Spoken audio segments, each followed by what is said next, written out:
Hi, welcome to my channel. This story is about a young white-haired youth who discovered his cultivation abilities.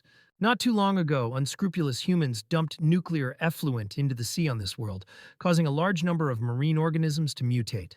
The Heroes Association sent two S-class heroes to the scene, and the incident was broadcast live on the radio. The sea creatures became aggressive, jumping out of the water and trying to attack the heroes. To solve this situation came the hero, Nimbleman. He believed that these people have no shame or conscience. He did not understand how many nuclear emissions were released to create so many mutated creatures. Nimbleman went into battle. He used his power to repel the creatures' attacks. He threw lightning bolts at the mutated fish. The hero was not having much success. The creatures were getting bigger and bigger. There was no end to them. The mutated fish flew straight at Nimbleman. The hero was confident in his abilities. He was going to take them all down at once. The man began to use his superpowers. Nimbleman decided to use a lightning force technique, the sea tornado. He created two blue-colored vortices in his hands. The next moment, they transformed into a huge tornado that sucked all the aggressive sea creatures inside it. Nimbleman's battle with the sea creatures was broadcast live. Anyone could watch it. The hero's exploits were watched by Zhou Shuntian, who had no superpowers. He was at school at the time, and he admired the hero's strength. The guy recognized the place where the battle was held. It was near the sea. Zhou Shuntian wanted to sneak out of class and take one look at it. In this world, superpowers were everywhere and heroes were honored by all the inhabitants. Their images were on billboards, and people thanked them for their deeds. And those who do not have superpowers could only be in secure facilities under the jurisdiction of the world government. That's what the protagonist was. The boy decided to try to escape from school after all. He managed to stealthily go outside. He ran with all his legs to get there in time. The guy wanted to get the superhero's autograph. The base of the nuclear power plant was underwater at great depths. It was a large guarded building. There was another hero under the water. It was a girl. She was relaying information over the comms. The girl had already finished. She was asking if they had found the source of the contamination. The girl was an S-class hero and president of the Heroes Association. She was called the Water Witch. She had almost arrived at the place and asked me to wait for another 2 minutes. At the base of the nuclear plant, the employees were following a girl on a surveillance camera. They saw someone approaching the area at high speed. One of the men was very angry. He did not understand how they had found the place. It was the same people who had dumped the waste into the sea. This nuclear plant was built at the bottom of the sea at a depth of 5,000 meters. The man was sure that no one could get in. At that moment, a loud explosion was heard. A hole was created in the wall of the nuclear plant. Shards of bricks flew everywhere. The culprit of the explosion was a water witch. The girl went inside the nuclear base through a hole in the wall. She finally found what she was looking for. The men did not expect such an intruder. Looking at the girl, they realized from her appearance that she was a water witch. The girl asked how dare they make a disturbance in her territory. The water witch was determined to destroy the entire base and its employees. She began to use her superpowers and scattered the men across the room. The Water Witch received a call from a wireless TV news anchor about superheroes. He had heard that the Water Witch was looking for the source of the contamination. The man asked what the situation was now. The Water Witch had just finished dealing with these people, so they called in time. The girl told them she had found the plant. She was going to deal with the nuclear contamination later. At the plant, nuclear waste was stored in large glass containers. The Water Witch was very angry with the actions of those men and told me to make the girl visit the place again. Otherwise, she guaranteed that next time it would be them who would be the first to suffer from the source of the contamination.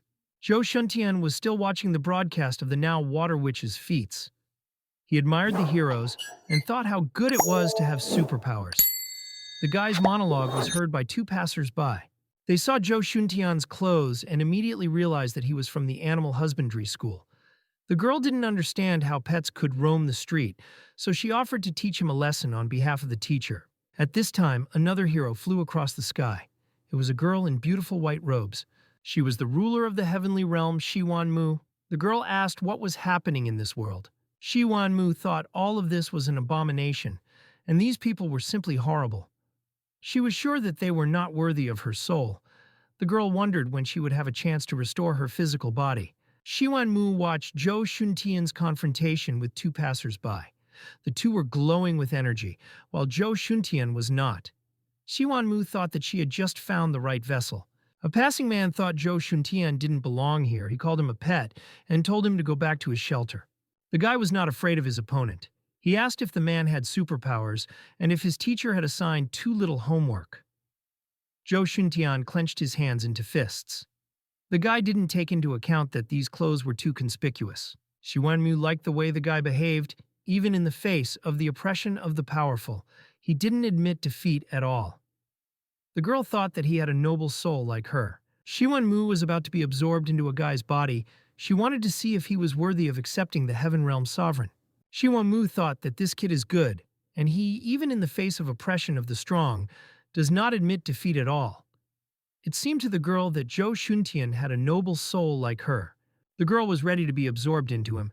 She was going to see if Zhou Shuntian was worthy of accepting her. And these two people were going to use their superpowers to teach the guy a lesson. They thought Zhou Shuntian was arrogant. These people tied Zhou Shuntian to a tree with their magic powers. The boy shouted at them to let him go, for they had already crossed the line with their actions. The girl asked Zhou Shuntian not to look at her.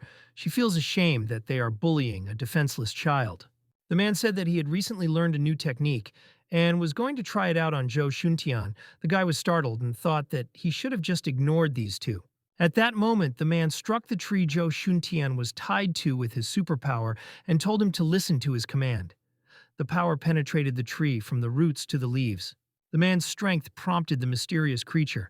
It asked who had disturbed the king's peace. The man had achieved his goal. He laughed and was happy that his plan had worked. Zhou Shuntian asked what he had done. The man was going to make the whole forest obey him. He was very proud of himself. Behind his back, the creature's huge hand reached out to him. This huge monster grabbed the man in one hand, the girl in the other. She asked what the man called out. Everyone was very frightened. This incident helped Zhou Shuntian to get out. The man summoned an S-class monster, the king of the forest. The creature screamed, it needed power. The girl asked him to do something about it. The monster clutched the man in its hand and began to suck all the energy out of him. The monster absorbed the energy it sucked out of the man. However, that wasn't enough for the monster. His eyes lit up, and he was going to do the same to the girl. The monster yelled that this power wasn't enough for him to fill in the gaps. He threw the girl's body away and turned his attention to Zhou Shuntian, who was sitting on the ground scared. The guy tried to calm down and hoped that the hero would come to his rescue soon.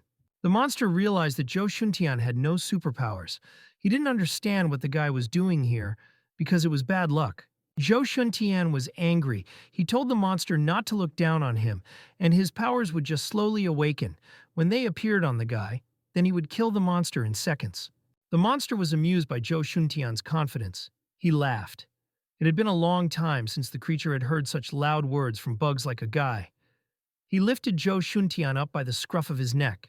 At this moment, a spell paper flew from nowhere. It was enveloped in super strength. The spell landed directly on the monster. It exploded and injured its arm. The monster screamed in agony and let Zhou Shuntian out of his hand. Zhou Shuntian landed on the ground. He was in a lot of pain from the fall. He almost broke his bones. At this moment, a girl descended from the sky. She was probably the one who saved Zhou Shuntian. The girl's name was Ching. She was from the East and belonged to the 66th generation of Taoism. She asked if Zhou Shuntian was all right. At this time in Mirage City, there was some commotion at the headquarters of the Hero Association. And at the headquarters, all the security systems went off. They noticed that a strong energy reaction occurred in the area of Mount Udan. One of the hero girls asked which heroes could be summoned right now. Her assistant replied that most of the S-class heroes were on assignments right now. Hero Bright Star was on her way back. The girl realized that only A-class heroes were in town now. She asked where Nimbleman and the president were now. She thought they were on a mission in the nearby sea. The aide explained that after Nimbleman was done with his assignment, he went straight to the Windy City, and the president was wrapping up an investigation into the nuclear sewage incident and would be back in 3 days.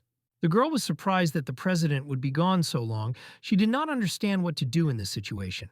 The girl got angry and said that in 3 days their headquarters would be destroyed.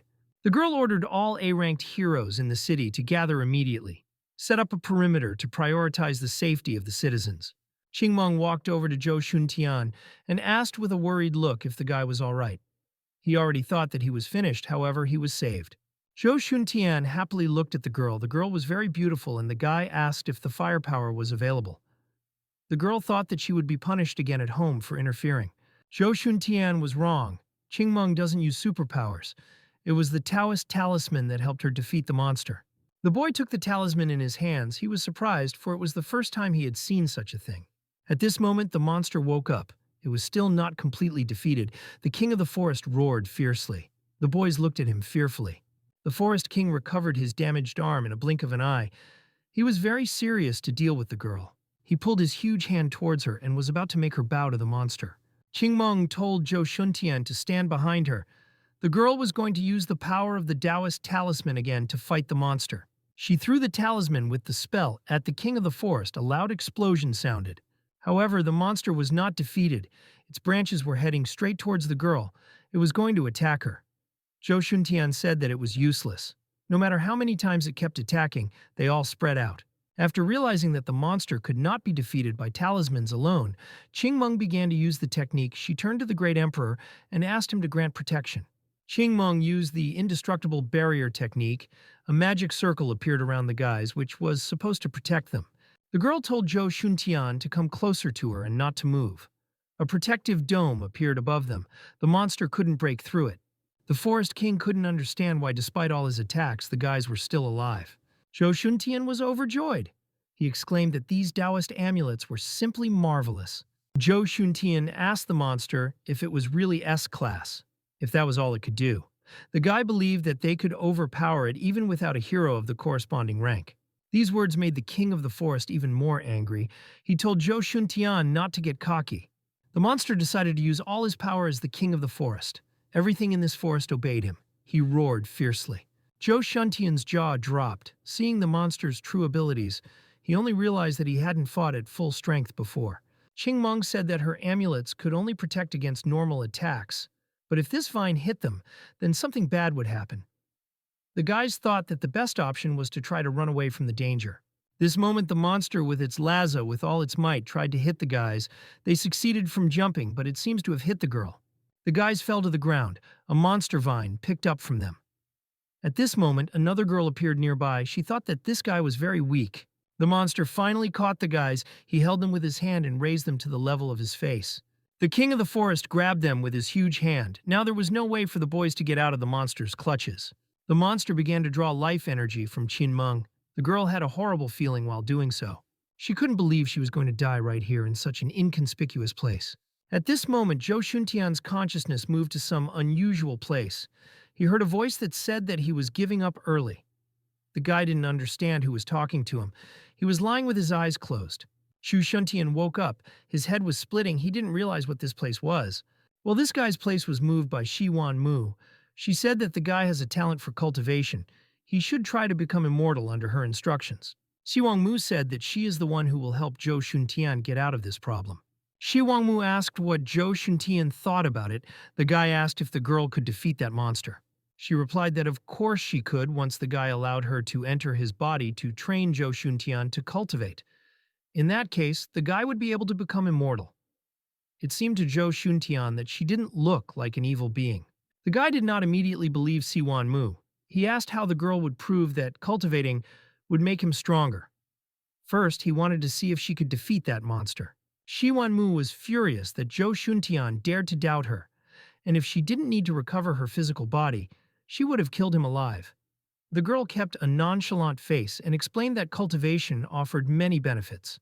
Zhou Shuntian was still looking at Shiwan Mu incredulously. He asked what kind of benefits the girl was talking about.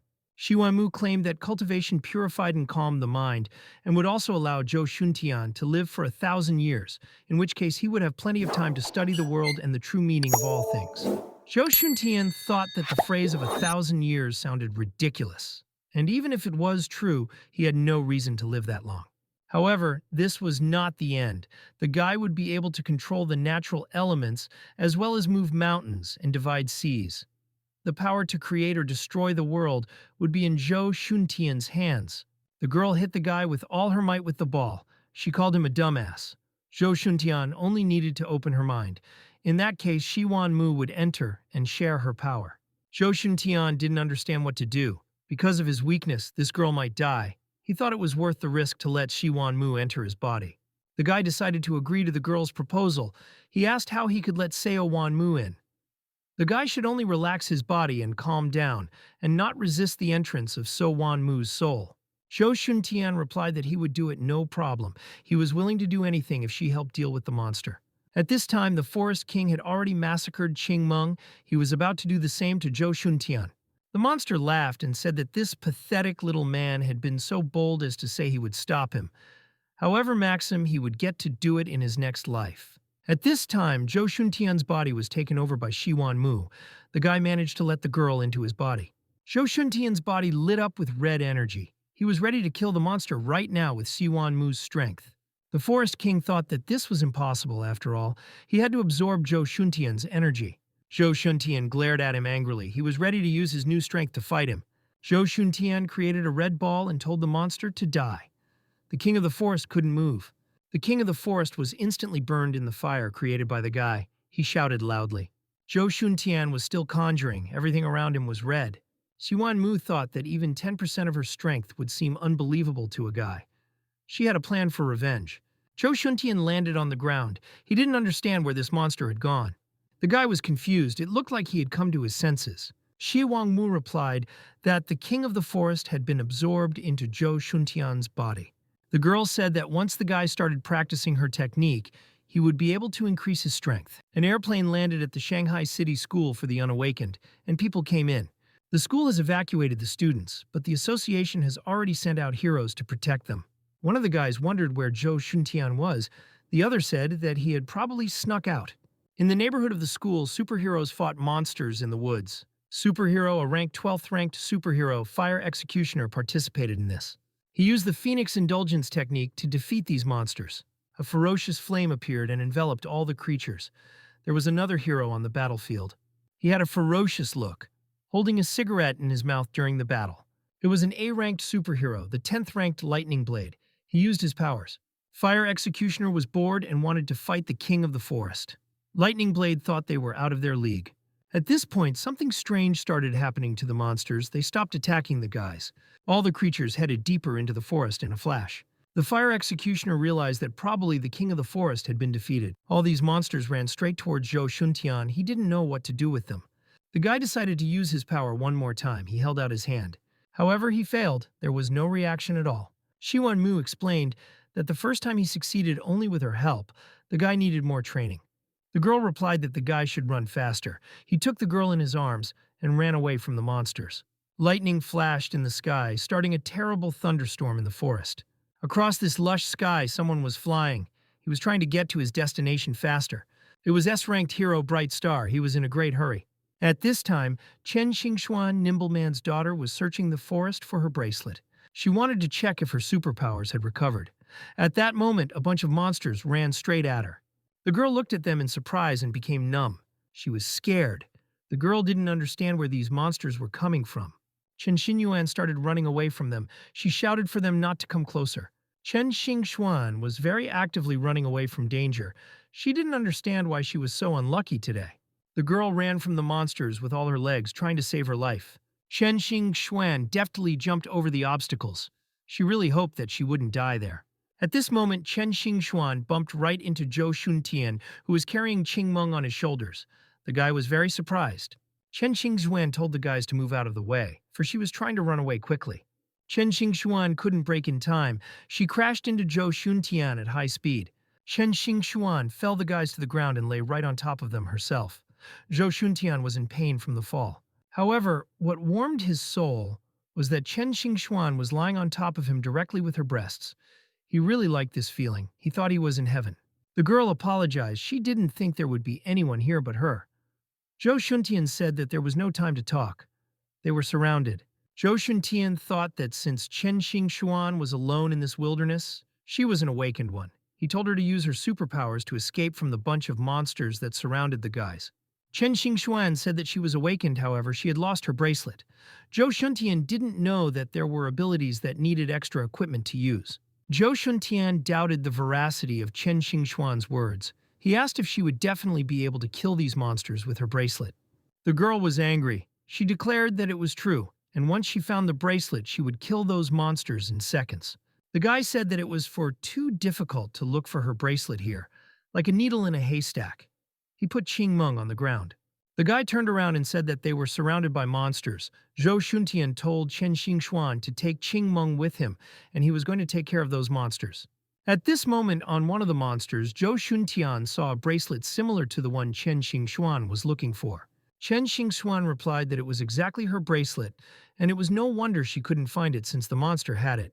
Zhou Shuntian was going to trust the girl. He hoped that she would really be able to kill monsters in seconds. Zhou Shuntian ran straight at the monsters. He engaged in hand-to-hand combat with it to take away the bracelet. The guy's strength was already running low. He snatched the bracelet from the monster and tossed it to the girl. He told her to act. The monster was already consuming the guy completely. It wrapped its branches around Zhou Shuntian. The guy was asking for help. Chen Xingxuan put the bracelet on her arm.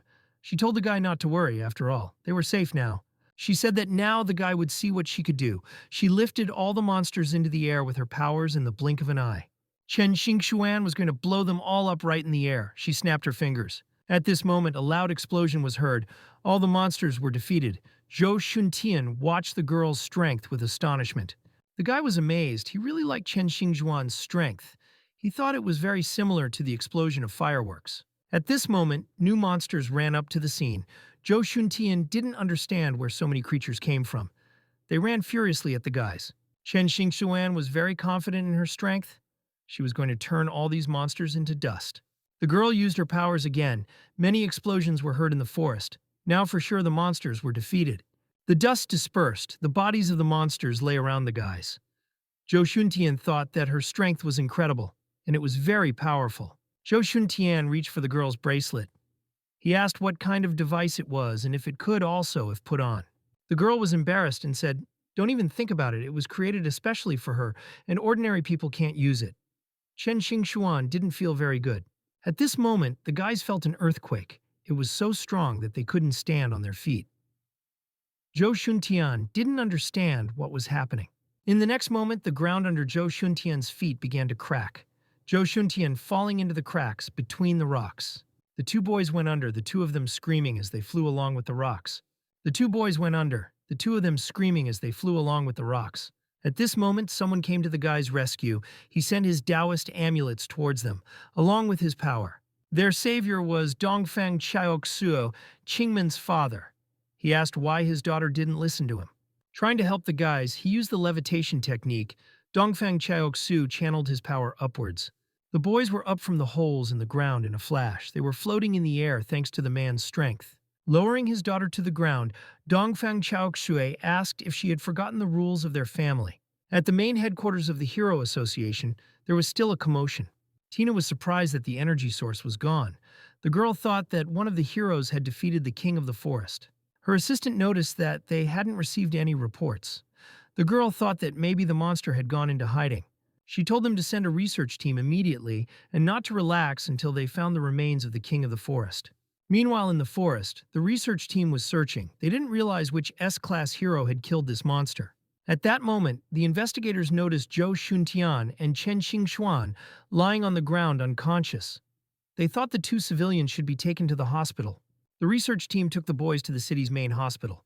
At this moment, a girl was running down the hospital corridor. She had long blue hair that developed from her running. The girl was very excited. She was in a hurry to find out how her brother was doing. The girl hoped he wasn't hurt. She didn't understand why her brother had gone into the forest. The girl was very beautiful, and all the visitors to the hospital looked at her. The girl's path was blocked by two men, one of them asking if she had come to visit her brother. The men were very insolent. They all wouldn't let the girl in and asked her to stay with them. The girl was very angry because she was in a hurry to see her brother. The girl made a very pitiful face and tears came to her eyes. She asked if the men were going to attack the defenseless girl. One of the men thought she was very nice and thought he was lucky today. He replied that they just wanted to chat with the girl. In the next second, the girl punched the man in the chin with all her might and told them to get out of the way. The girl continued on her way to the ward. She reached and opened the door sharply. There was a doctor in the room. He asked if she was related to the guy. The girl shouldn't have worried. He was just a little overworked. Zhou Shuntian was lying in the ward. The girl went up to him and asked him if he had such long hair. She wasn't sure if there was anything wrong with the prune. The doctor replied that the examination results showed nothing unusual, but the guy could stay for a couple days if he wanted. The doctor had to go now. He told the girl to take care of her brother. She thanked the doctor. The girl sat down on the chair beside Zhou Shuntian's bed. She thought it was very strange that her brother was in the forest and came back unharmed. Zhou Shuntian's sister was very excited. If something happened to her brother, she wouldn't ask for herself. It was already time for the girl to go to work, otherwise she wouldn't be able to pay her hospital expenses. She thought it was very difficult to earn money. Zhou Shuntian still hadn't regained consciousness. He was lying on the hospital bed all alone. At this moment, Siwan Mu came down to him. She was trying to wake up Zhou Shuntian. It was already time for him to wake up and start his training sessions. Zhou Shuntian didn't even realize where he was and where these girls were. Siwang Mu told the guy not to worry about them. The girls were fine. Zhou Shuntian looked around. He jumped up from the bed and realized that he was in the hospital. The guy was surprised. He asked Siwan Mu how long he had been out. The girl said about half a day. The guy felt that he should get out of the hospital. If he stayed here for a couple of days, it would cost him a lot of money. Zhou Shuntian began to put his plans into action. The next day came. The sun was shining outside. The city was bustling with life. The boy lay on his bed. He realized that most likely the hospital bills had sent him to his sister. The young man didn't know what to say when she returned. The guy didn't know how much the hospital bill had cost, but he hoped his sister wouldn't be furious. Shiwan Mu Foundation appeared in front of the guy. She asked why he was sprawled out. It was already time for Zhou Shuntian to start practicing the path of immortality. Shiwan Mu appeared in front of the guy again. She asked why he was sprawled out. It was already time for Zhou Shuntian to start practicing the path of immortality. Zhou Shuntian jumped out of bed and said that he had killed an S-class monster, and if he started cultivating, he would become a superhero. The guy thought that in that case, his sister wouldn't have to pay all the family's expenses. Shiwan Mo touched the young man's flask. She used her power. The girl wanted to show him something. Shiwan Mu moved them to some magical place where stones were flying in the air, and there was a big temple. Zhou Shuntian asked what kind of place it was. This was the space created by Shiwan Mu. Zhou Shuntian was a beginner, so he needed to enter the Qi condensation stage as soon as possible. Zhou Shuntian didn't understand what the girl was talking about or what Qi condensation was. There were 6 stages of cultivation: Qi condensation, foundation formation, golden core formation, spiritual formation, soul nucleation, and ascension. Once Zhou Shuntian surpassed the ascension stage, he would become a true immortal. To move to the Qi condensation stage, a guy should try to absorb the energy of heaven and earth and fill his body with it. Zhou Shuntian's brain was already opening up from so much information, he didn't quite understand what Shiwan Mu was talking about. The girl noticed the puzzled face of the guy. She realized that he didn't understand anything and started to explain everything again. Shiwan Mu told Zhou Shuntian to sit in the lotus posture. The boy obediently did so. Now Zhou Shuntian had to close his eyes and feel the energy that was everywhere. It was Qi energy. The guy had to absorb it into his body. Zhou Shuntian tried it. He succeeded immediately. The girl thought he was a genius with incredible talent. Zhou Shuntian would become immortal in less than 100 years and would serve as a great vessel for Shiwan Mu. The girl recalled the events from the past. The man had said that it was time for Siwan Mu to give up the title of Heaven Realm Sovereign. He said she was oppressing them because they were men. They had had enough. The man's name was Zhou Yang Zhenjun. The girl said he couldn't say that, for many had voluntarily submitted to her themselves. Zhou Yang Zhenjun shouted that none of this was true, and he was going to perform the heavenly judgment today. The man directed all his power towards Shiwan Mu. It reached the girl in an instant. She thought that this was very foolish, since she was the ruler of the heaven realm and its path, and she was the law here. Shiwan Mu easily repelled the attacks. Shiwan Mu was angry at the men's disobedience. She believed that all the rebels should die.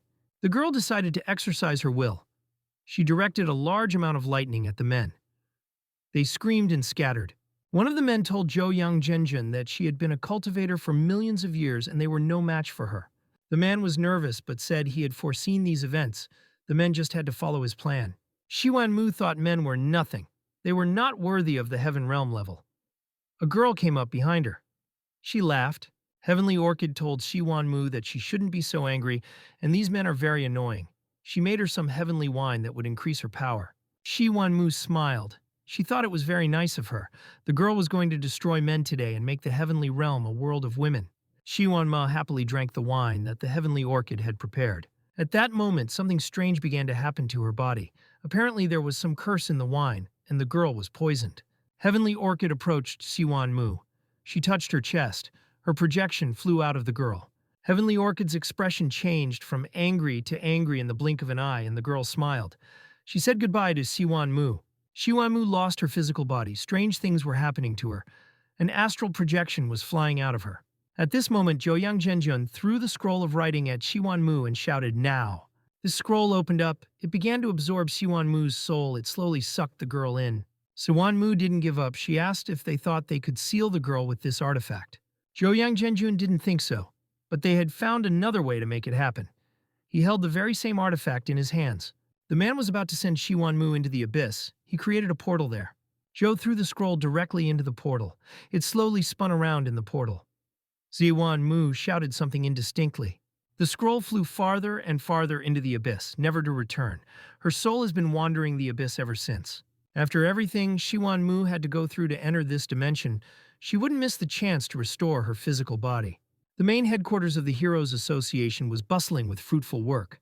Tina and her assistant stood in front of a large hologram, a computer showing world events. The girl thought it was strange that the king of the forest had disappeared. He couldn't just do that. They were probably letting something out of their sight. At that moment, the assistant saw the hero, Bright Star, flying over the forest. She turned her attention to him. The girl told Tina that she thought she knew who had defeated the king of the forest, and someone had spotted a bright star near that spot. It was probably him. Tina was very excited. The girl smiled and said that she always knew the bright star was a real hero. The assistant asked if Tina had ever seen the bright star's face. She wondered what he looked like. However, the personal information of S-class heroes was top secret, and even she didn't have access.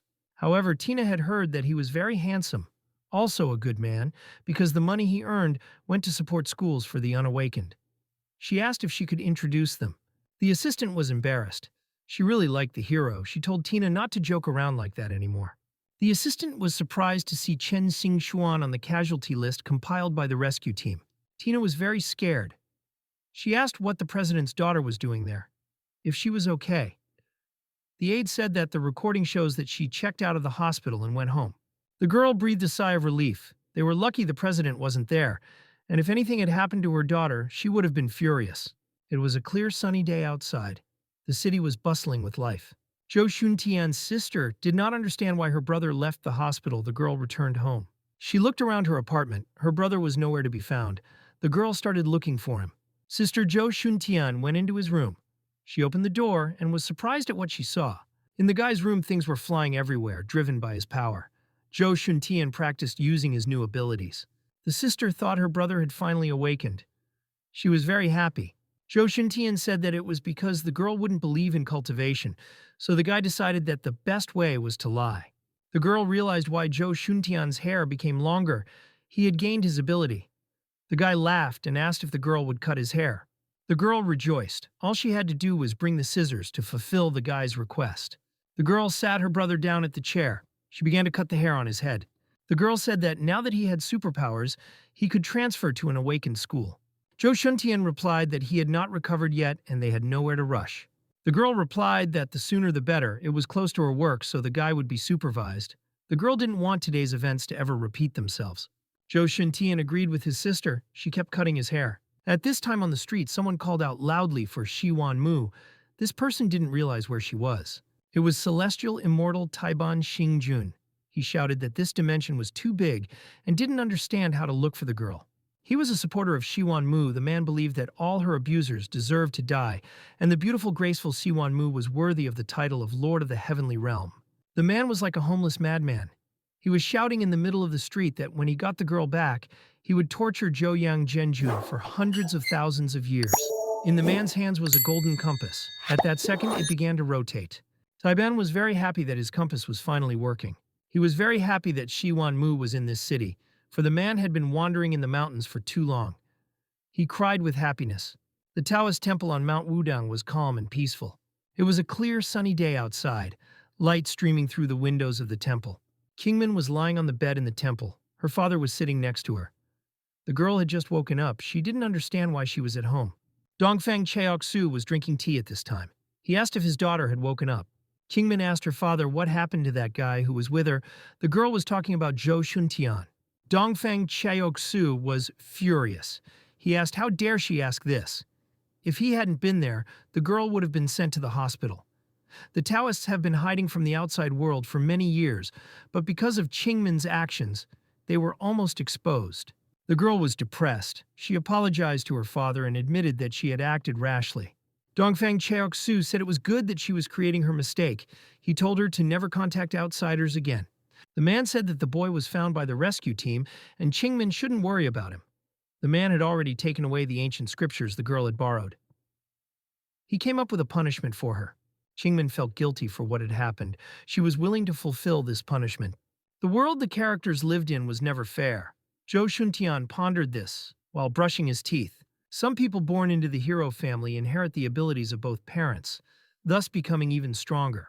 And there are orphans like Zhou Shuntian and his sister, without any superpowers, and they were helpless, and in dire need of heroes' help. Zhou Shuntian became obsessed with superheroes. He constantly watched them on live TV and admired their courage. Zhou Shuntian hoped that he would awaken to become like them. Now, it's not just a dream for the guy. With the immortality cultivation method, he got a chance to change his life. The guy came to the academy for the awakened. He saw near the building the students of this academy. They all had different superpowers. Zhou Shuntian was glad. He said goodbye mentally to his former classmates. He was now a student of this academy, but the guy was going to visit them. Zhou Shuntian held the map of the academy. He found the registration place of the newcomers. Zhou Shuntian walked into this building. There was a large magic ball in front of him. The academy employee asked the students to take a test of their abilities. This device seemed to be measuring the power of awakening. Zhou Shuntian didn't know if it would detect his cultivation.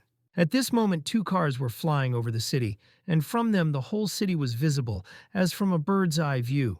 Xing Xuan was sitting in the car. She was on a video link talking to the water witch.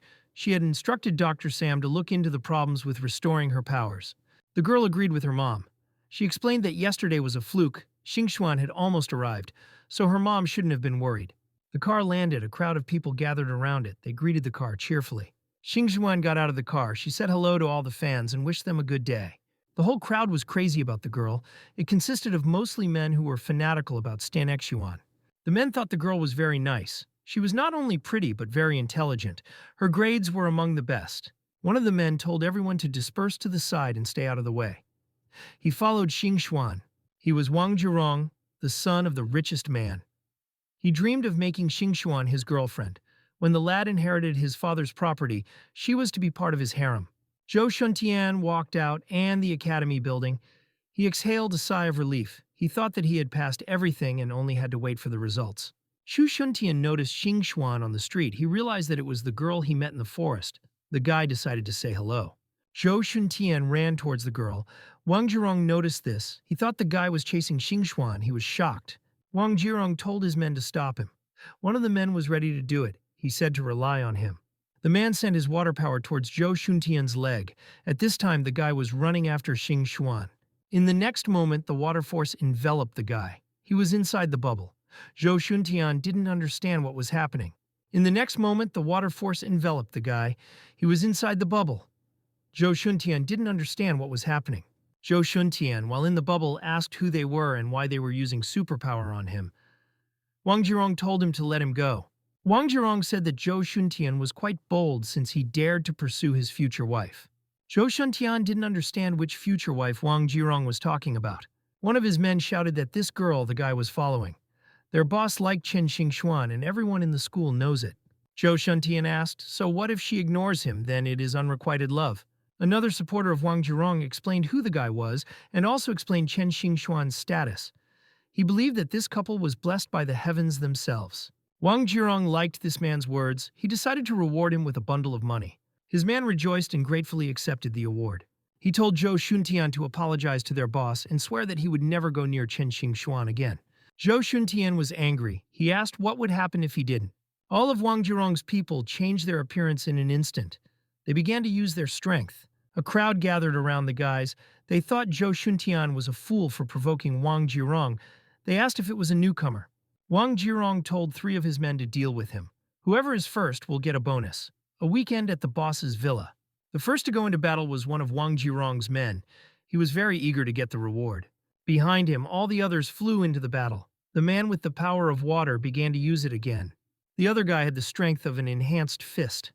Zhou Shuntian tried to dodge their punches.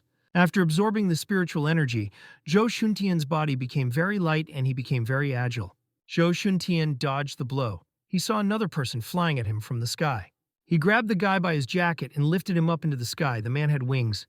He laughed evilly and said that the boy would feel his power now. He threw the guy from a bird's-eye view to the ground with all his might. Zhou Shuntian hit the ground, dust rose all around, and the asphalt cracked.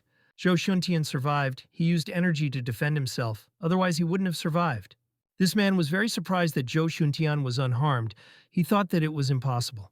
The guys hadn't seen him use a superpower except for his speed and agility. Wang Jirong was also surprised that he remained intact after falling from a height. He might have a body reinforcement ability. Xi Wangmu appeared in front of Zhou Shuntian and said that it was not bad, he was a quick learner. Zhou Shuntian said that this was a very rare opportunity, and he wanted to find out what was stronger than superpowers or cultivation. Xi Wanmu thought, why not show the guy the difference between cultivation and this abomination of superpowers? Xi Wanmu pointed at the energy coming from the guys. The guy had to feel it as spiritual energy and try to control it. Zhou Shuntian told the men not to waste his time and attack all at once. The man with wings got very angry. He was surprised at such insolence of the guy. The man with water power was furious. He longed to finish him off quickly to get the reward. The third man felt the same way as his friends. He was going to attack Zhou Shuntian. All three of them rushed to attack in the blink of an eye. Using their strength, in their opinion, Zhou Shuntian would regret it. All three of them rushed to attack in the blink of an eye, using their strength. In their opinion, Zhou Shuntian would regret it. Zhou Shuntian was going to use his cultivation power to overpower them. He absorbed the energy of one of the men and used his power to lift the three of them into the air. The man didn't understand why the guy was using his superpower. Zhou Shuntian didn't really understand how he did it either. He asked his teacher to explain it. Su Wangmu explained that superpowers use your body's energy to affect your surroundings, just like a magnet. Self-improvement works by using your consciousness to control things around us. Zhou Shuntian thought that this was amazing. He asked if it meant that he was stronger than all the people here. Xuanmu explained that this was not the case, and materializing consciousness required a lot of spiritual energy, and right now the guy's capabilities were extremely low. Zhou Shuntian overpowered those three men with the crowd looking on. He asked who else wanted to fight him. People in the crowd started yelling that it was just awesome and he defeated people with superpowers so easily. One of the men said he'd heard of the guy before. Maybe he's the secret son of an S-class hero. Wang Jirong was angry and said that Zhou Shuntian was very strong, but he demanded that he apologize to him immediately and break off relations with Chen Xingxuan. Otherwise, he was going to make Zhou Shuntian regret coming to this school. He had a technique that was the eye of the future. Zhou Shuntian said those were his words. He started to use his cultivation. At that moment, someone appeared to stop their fight. It was Chen Xingxuan. She said that fighting using abilities was forbidden on the school grounds. Chen Xingxuan recognized Zhou Shuntian. She thought he didn't have superpowers. Xingxuan told Wang Jirong that bullying those without features was forbidden, and she would summon his parents today. Wang Jirong said that it couldn't be that Zhou Shuntian didn't have superpowers. Zhou Shuntian replied that he was right, and since the guy was new to the school, he asked that the incident be forgotten. Chen Xingxuan decided to turn a blind eye since the guy knew she was losing her superpowers. The others she ordered to be taken to the council chair to receive their punishment. Chen Xingxuan told Zhou Shuntian that he would go with her and took the guy's hand. Zhou Shuntian was very surprised and asked where the girl was dragging him to. She replied that since the guy was new here, she would give him a tour. The girl led Zhou Shuntian to the door of their academy's clubroom. Zhou Shuntian was surprised. He asked what the girl was doing. Wasn't she going to show him everything? Chen Xingxuan said that they could talk about it later. There were much more important things right now. The girl was wearing a revealing outfit. Zhou Shuntian was very embarrassed. Strange thoughts popped into his head. Chen Xingxuan asked what he thought.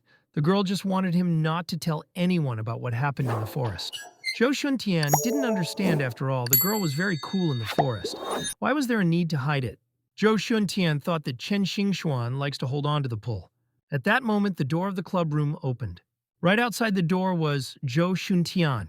The door was opened by the guy who was looking for Xu Zheli. The door jostled Zhou Shuntian. He fell right on top of Chen Xingxuan and kissed her.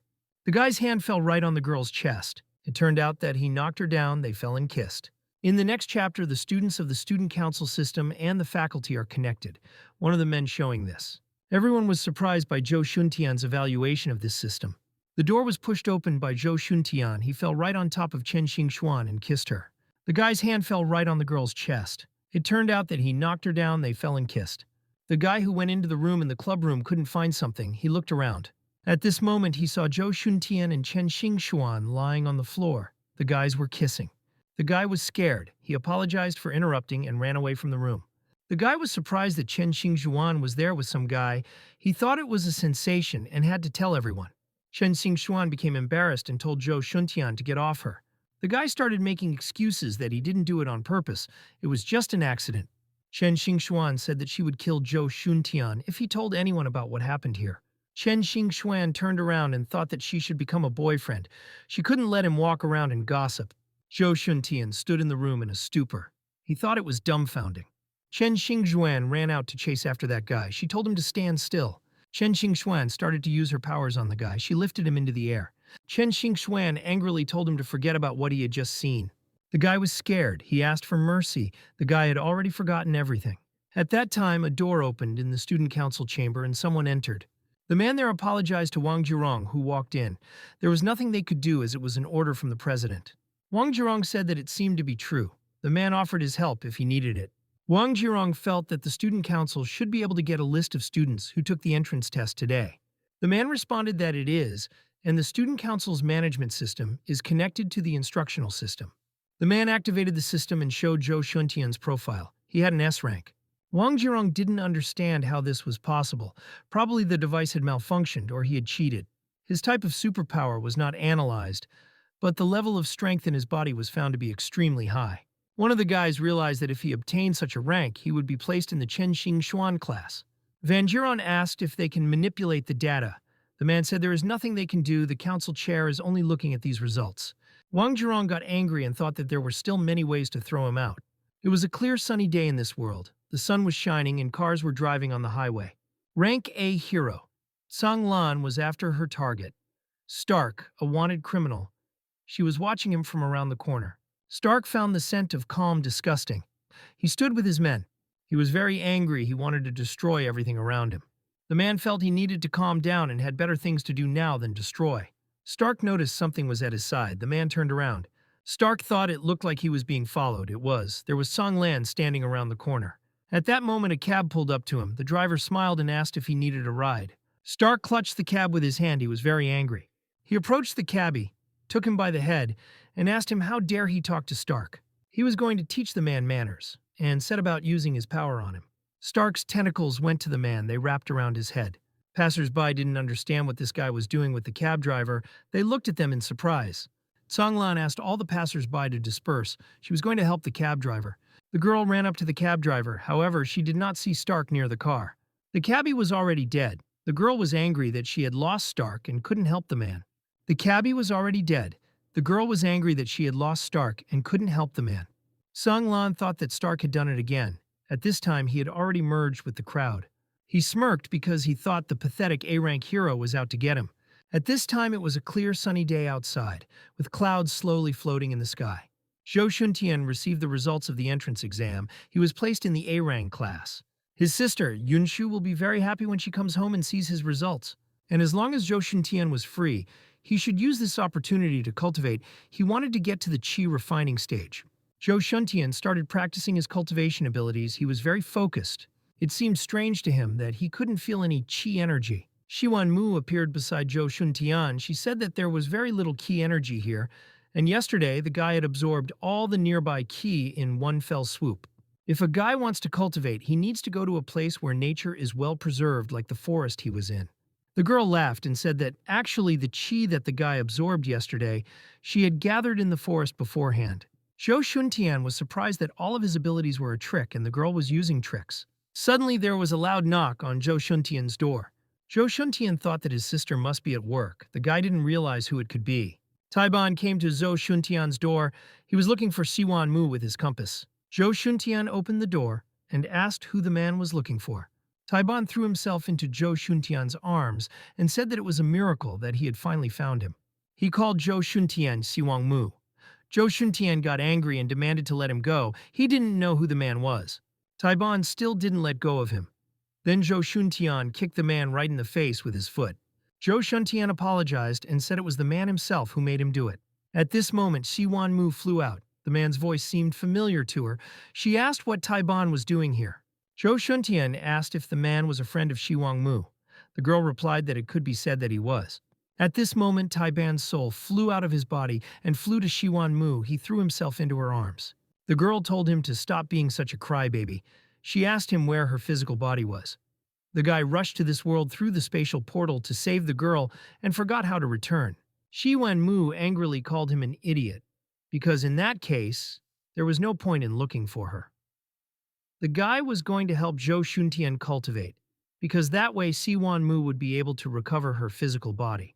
Shiwan Mu believed that with Taiban pills, Zhou Shuntian's cultivation speed would increase very quickly. Their entire dialogue was in astral projections. Zhou Shuntian didn't understand why the Noni were looking at each other and not talking. Taiban noticed that Zhou Shuntian's house was quite large and beautiful. Zhou Shuntian didn't understand what he wanted to say. Taiban hugged Zhou Shuntian and said that they would be one family from now on. Zhou Shuntian slammed the door. There was no way the guy would let Taiban stay in his house. Taiban said that he wasn't staying here for free. He was going to prepare all the pills for Zhou Shuntian's cultivation. Shiwan Mu said that Zhou Shuntian should let him stay. After all, Taiban would help the guy in cultivation. Zhou Shuntian replied that his sister would not agree. Taiban said that right now it would take Zhou Shuntian somewhere around a year and a half to advance to the qi refining stage, but his pills would allow it to be done immediately. Zhou Shuntian did not believe Taiban, after all. His foundation was not stable right now, and the guy wanted to give him a pill. The Taiban pill was to help Zhou Shuntian adjust his breathing, and it is suitable for beginners to take. Taiban similarly suggested that Zhou Shuntian put on the Taoist garment, which is the ultimate spiritual treasure of their heavenly realm. Zhou Shuntian agreed to accept this treasure and pill. He took them from Taiban. However, Zhou Shuntian did not agree to let the man stay. He kicked Taiban out the door. Taiban didn't realize where he was or where he was going. In this world he had nothing. Siwan Mu asked why the guy left Taiban outside. Zhou Shuntian thought that his offerings were too cheap, so he should wait a bit. After an hour, Zhou Shuntian still allowed Taiban to stay. He was to sleep on the floor in Zhou Shuntian's room. Zhou Shuntian told Taiban to never go near his sister's room. Zhou Shuntian asked if this pill was really as effective as Taiban said. At this time, he decided to take a bath, and Zhou Shuntian was about to swallow the pill. However, Ziwang Mu stopped him. The girl said that it was better to take it not here. The guy had to go to the forest, and only with the blessing of spiritual energy would the effect of the pill be maximized. Zhou Shuntian said there is no bus to Wudang Mountain in the afternoon, and cabs are very expensive. Shiwang Mu replied that it was easily solved. She was going to teach the guy a unique flying skill. Zhou Shuntian would be able to float freely in the air. The two of them went to the roof. Zhou Shuntian wasn't sure he wouldn't crash. Shiwan Mu said that if the guy followed the instructions, he would be fine. Zhou Shuntian started to use his cultivation technique. He tried to take off. Zhou Shuntian had it all worked out. He was floating freely in the air. Zhou Shuntian rejoiced that this was really possible. Shiwan Mi took the guy's hand. His sister is coming back at 10 o'clock at night, so they should have hurried. Zhou Shuntian thought that the immortality technique was awesome. The guys were flying over the city.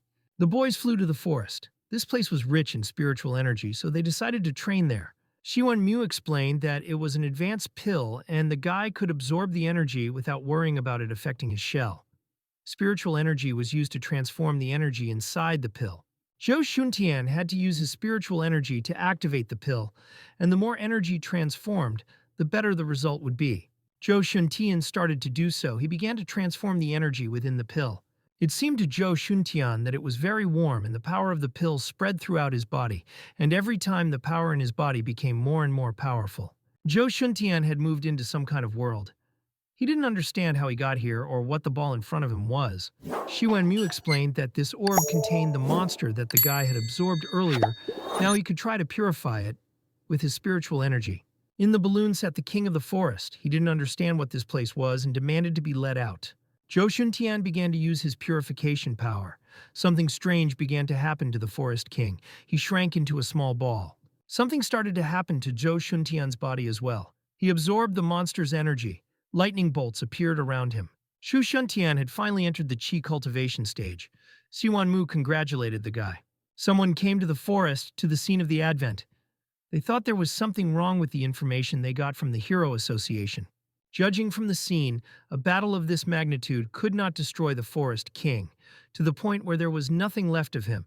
The only way to do that was to use spatial superpowers. Stark arrived at the scene of the battle. He felt that without the remains of the Forest King, the plan of organization would again be delayed. Stark saw rays of light rising straight up into the sky. He sensed a man there. Stark thought that this was indeed a lowly creature. He approached Zhou Shuntian. Stark wanted to have a little fun with the guy. Considering he had the misfortune of meeting a man, Stark began to use his strength and attack Zhou Shuntian from behind. Zhou Shuntian abruptly turned around and slapped Stark's face with his hand. The latter was very surprised. Zhou Shuntian's punch was so strong that it threw Stark far into the forest, dust rising all around. Zhou Shuntian didn't understand who this guy was and why he attacked him. He noticed that the power of his attack was so great. Stark didn't realize who this guy was. He could barely get to his feet. Stark thought he looked weaker than the C-class heroes. He asked how the guy dared to hurt him. Stark was going to kill the guy. He started attacking him with his superpowers again. Stark was going to kill the guy. He started attacking him with his superpowers again. Zhou Shuntian dodged Stark's attack. He asked who he was and why he was trying to kill the guy. Stark jumped on his hands. He was about to strike at Zhou Shuntian. Stark thought that inferior beings didn't deserve to know his name. He spun around and was about to kick Zhou Shuntian with his foot. Stark thought he had been too careless a moment ago. Now the man was going to show Zhou Shuntian his true strength. Stark launched his forces around Zhou Shuntian. There was no escaping them. Stark started to attack him. He hurled his energy at Zhou Shuntian. It reached the guy in no time. Zhou Shuntian didn't understand how Stark not only became so strong, his punches were causing damage to Zhou Shuntian. Stark jumped up, and asking if this was all Zhou Shuntian was capable of, he directed energy at the guy with all his might. Zhou Shuntian hit a rock. He asked Ji Wangmu why he was having such a hard time defending himself against Stark's attacks right now. The girl replied that when Zhou Shuntian entered the new stage, it caused the power of heaven and earth to resonate, and now it was over. Zhou Shuntian asked her to teach him some techniques. Shi Wenmu replied that for a while the guy wouldn't be able to learn techniques that were too complicated. But the girl had an idea. One day she discovered a great immortal technique that might be perfect for a guy. Shi Wangmu approached Zhou Shuntian. She took his head with her hands. The guy became embarrassed looking at the girl. Shi Wangmu kissed Zhou Shuntian's forehead. She was about to activate his new technique. The girl said, "The technique is called the finger piercing the clouds, and it will allow the guy to gather spiritual energy around and release it." Zhou Shuntian immediately trained her as soon as the girl put the knowledge into his head. At this moment, Stark jumped high into the sky and was about to attack the young man. Zhou Shuntian was surprised.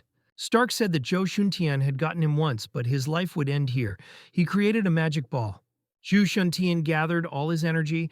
He was going to use the technique that Shi Wanmu had shown him. The guy needed to condense the air on his fingertips. He did so and was about to attack Stark. Zhou Shuntian's spiritual power surged up in a flash and headed towards Stark. Zhou Shuntian's strength quickly reached Stark. The latter was shocked by the guy's strength. Zhou Shuntian's spiritual energy overpowered Stark. He screamed in agony and glowed with white light. Zhou Shuntian's strength covered the entire globe. It spread over a very long distance.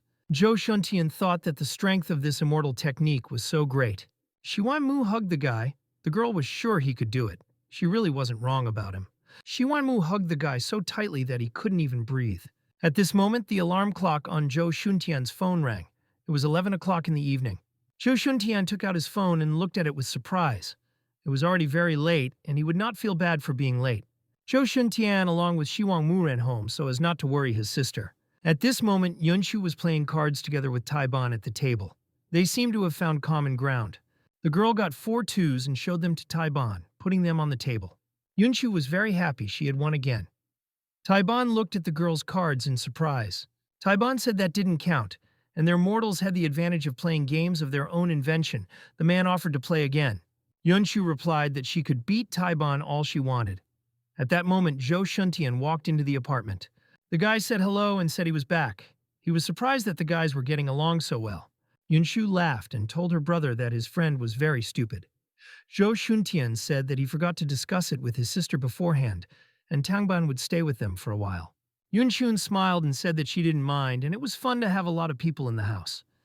This was the first time Zhou Shuntian invited a friend to his house. Taiban rejoiced at this news. He asked Zhou Shuntian to take care of him from now on. Zhou Shuntian noticed that the girl gave Taiban his father's clothes. The door to their parents' room was closed for a very long time. It seems the girl opened it. Somewhere in the West China Sea, a thunderstorm was raging, waves pounding the island, lightning flashing. There were several people sitting in the castle hall. One girl told the boss that the mission to restore Stark had failed.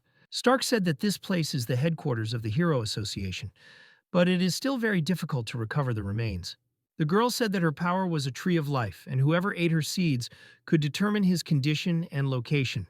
But he had completely lost his vitals. Stark said the Hero Association guys are trying to ruin his day again. He said to send it to the King of the Deep. The next day, classes were just about to start at the School of the Awakened. One of the students heard that a new student had been transferred to their class today. The other girls knew who he was. They said he could defeat 5 people by himself. The girl knew from rumors that he went to school without supernatural abilities. Yesterday, he took first place among the freshmen. Another student was excited about her new classmate. She thought she should get him. Her friend said that he was already with Chen Xingxuan, and she saw him leaving with her yesterday. Another girl overheard their conversation. She was surprised that Xingxuan had someone she liked. The girl's name was Xiaozhu Qi. She couldn't miss such a good opportunity. She felt that the guy should be hers. The class was just about to start and the bell rang. The teacher introduced the new kid in the class, Zhou Shuntian. The guy said hello and introduced himself. He said he was a man who wanted to be an S-class hero. Chen Xingxuan thought that Zhou Shuntian's ambition was considerable, but it was not easy to become a top-class hero.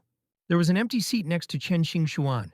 The teacher said that Zhou Shuntian could sit there. One of the students doubted that this guy had superpowers, since his ghost couldn't feel anything. Today's lesson was a practical monster exercise. Chen Xingxuan had to take responsibility for the new student, as she had the highest grades.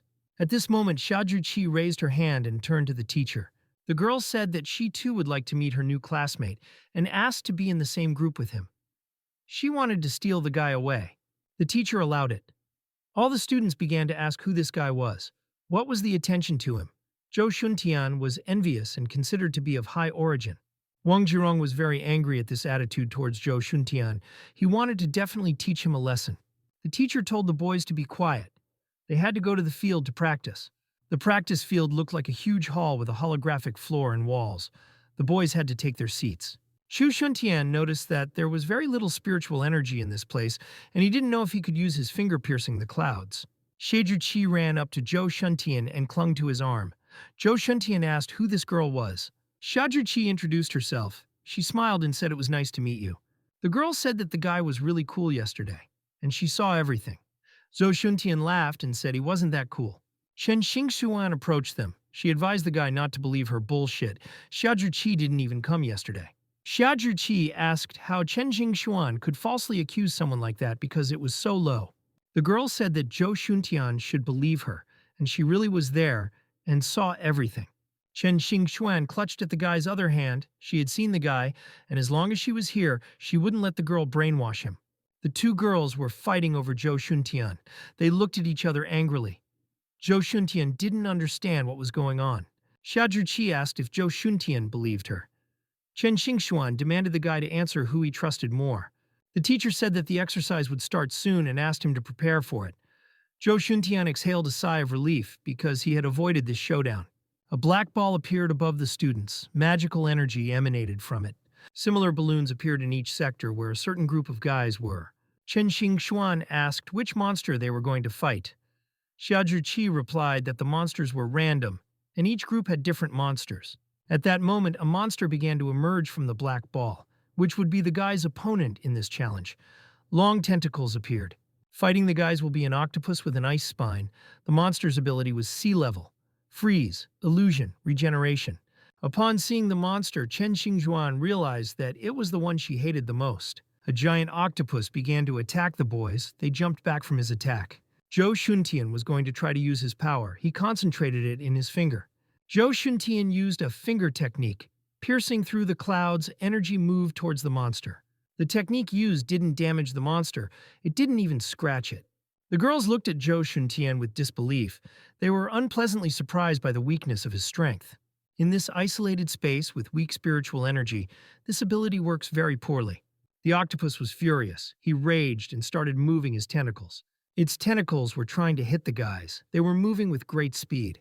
Chen Xingxuan had already gotten those tentacles. The guys all dodged the octopus's strike. Zhou Shuntian thought that since he couldn't use his finger, he needed to fight him up close.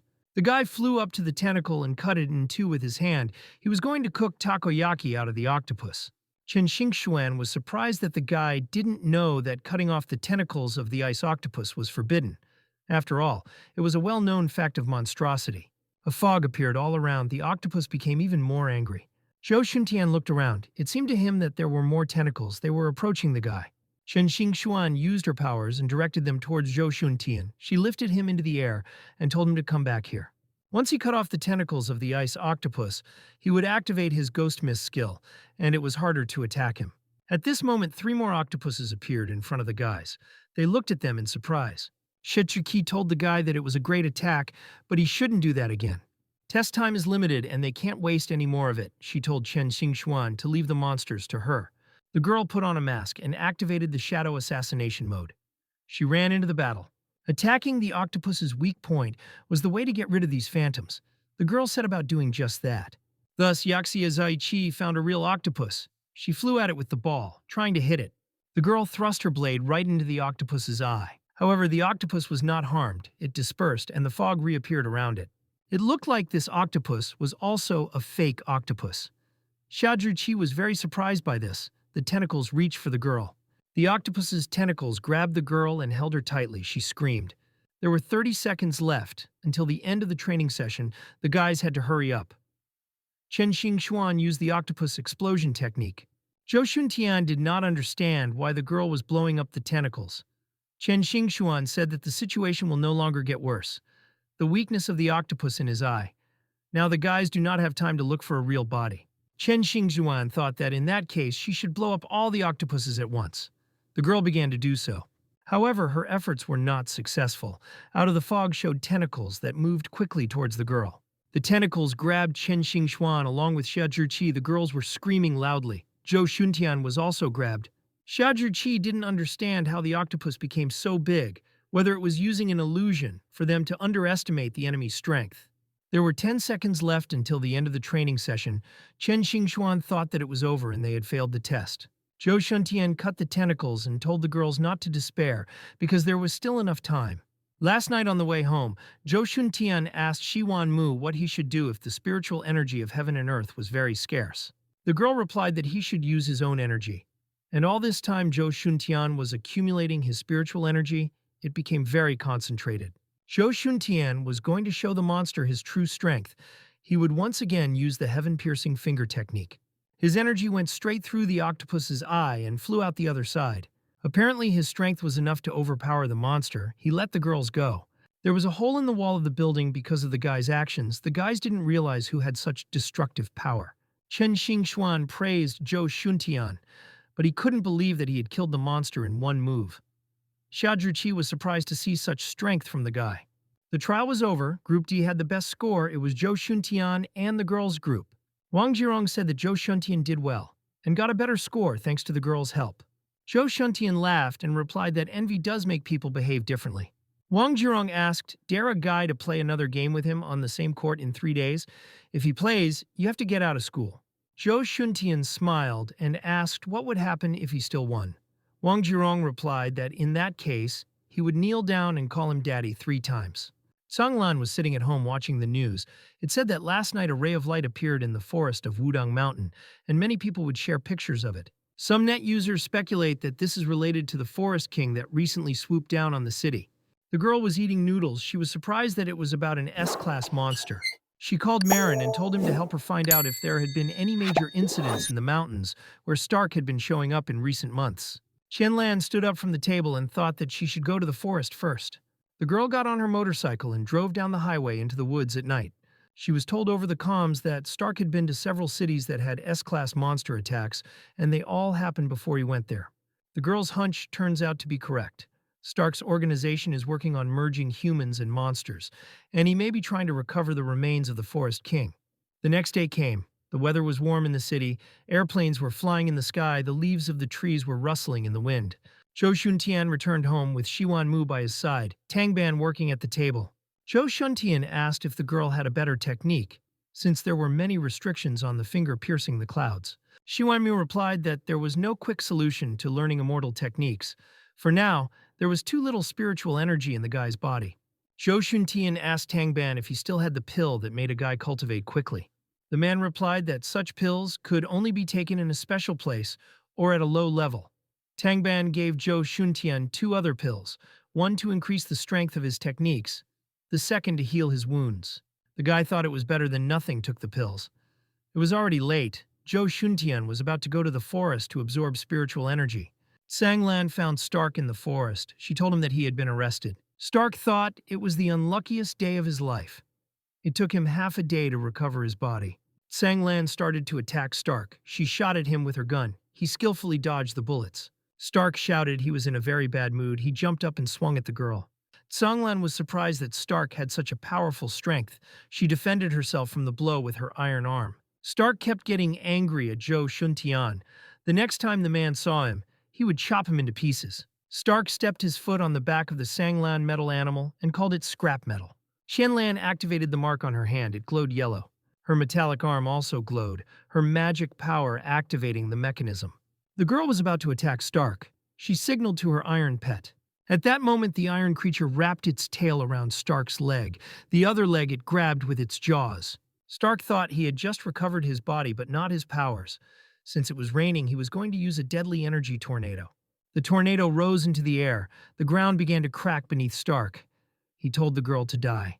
The tornado reached Sanglan in the blink of an eye. She was very surprised by it. The man's strength enveloped her hands. Stark said the girl made him use up his life force to use that trick. He was going to suck the energy out of her. At that moment, Stark noticed someone coming, and perhaps it was the support of the Heroes Association. The man decided to retreat. Zhou Shuntian and Siwang Mu arrived at the scene. They noticed that there seemed to be a fight. Zhou Shuntian noticed Qianlan lying unconscious. He decided to approach her. Zhou Shuntian picked up the Hero Association ID card from the ground, which was lying beside the girl. He realized that she was an A-grade hero. Zhou Shuntian felt Qianlan's pulse and asked if she was all right.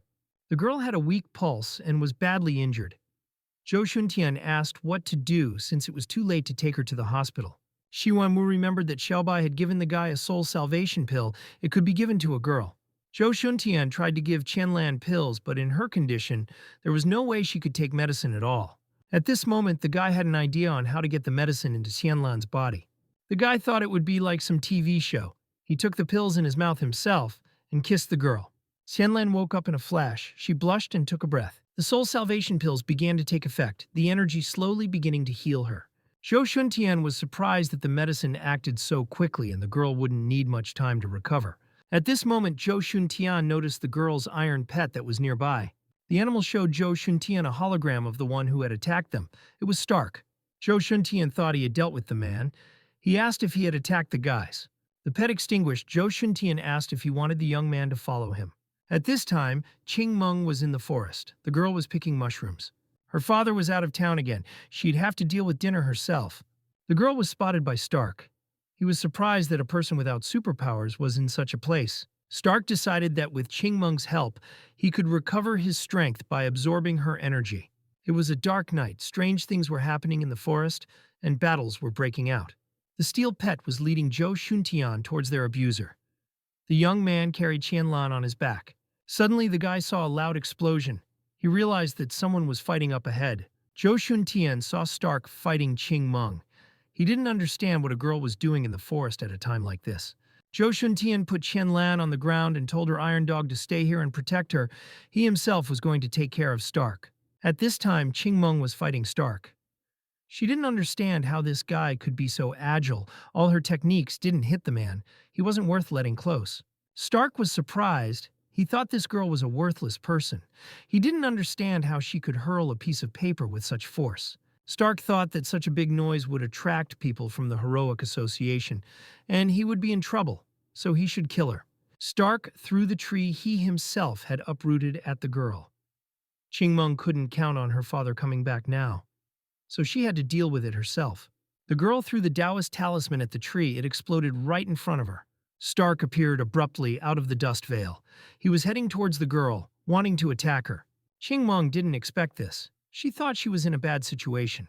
Stark was already closing in on her. He had almost defeated the girl. At this moment, Zhou Shuntian appeared in the sky.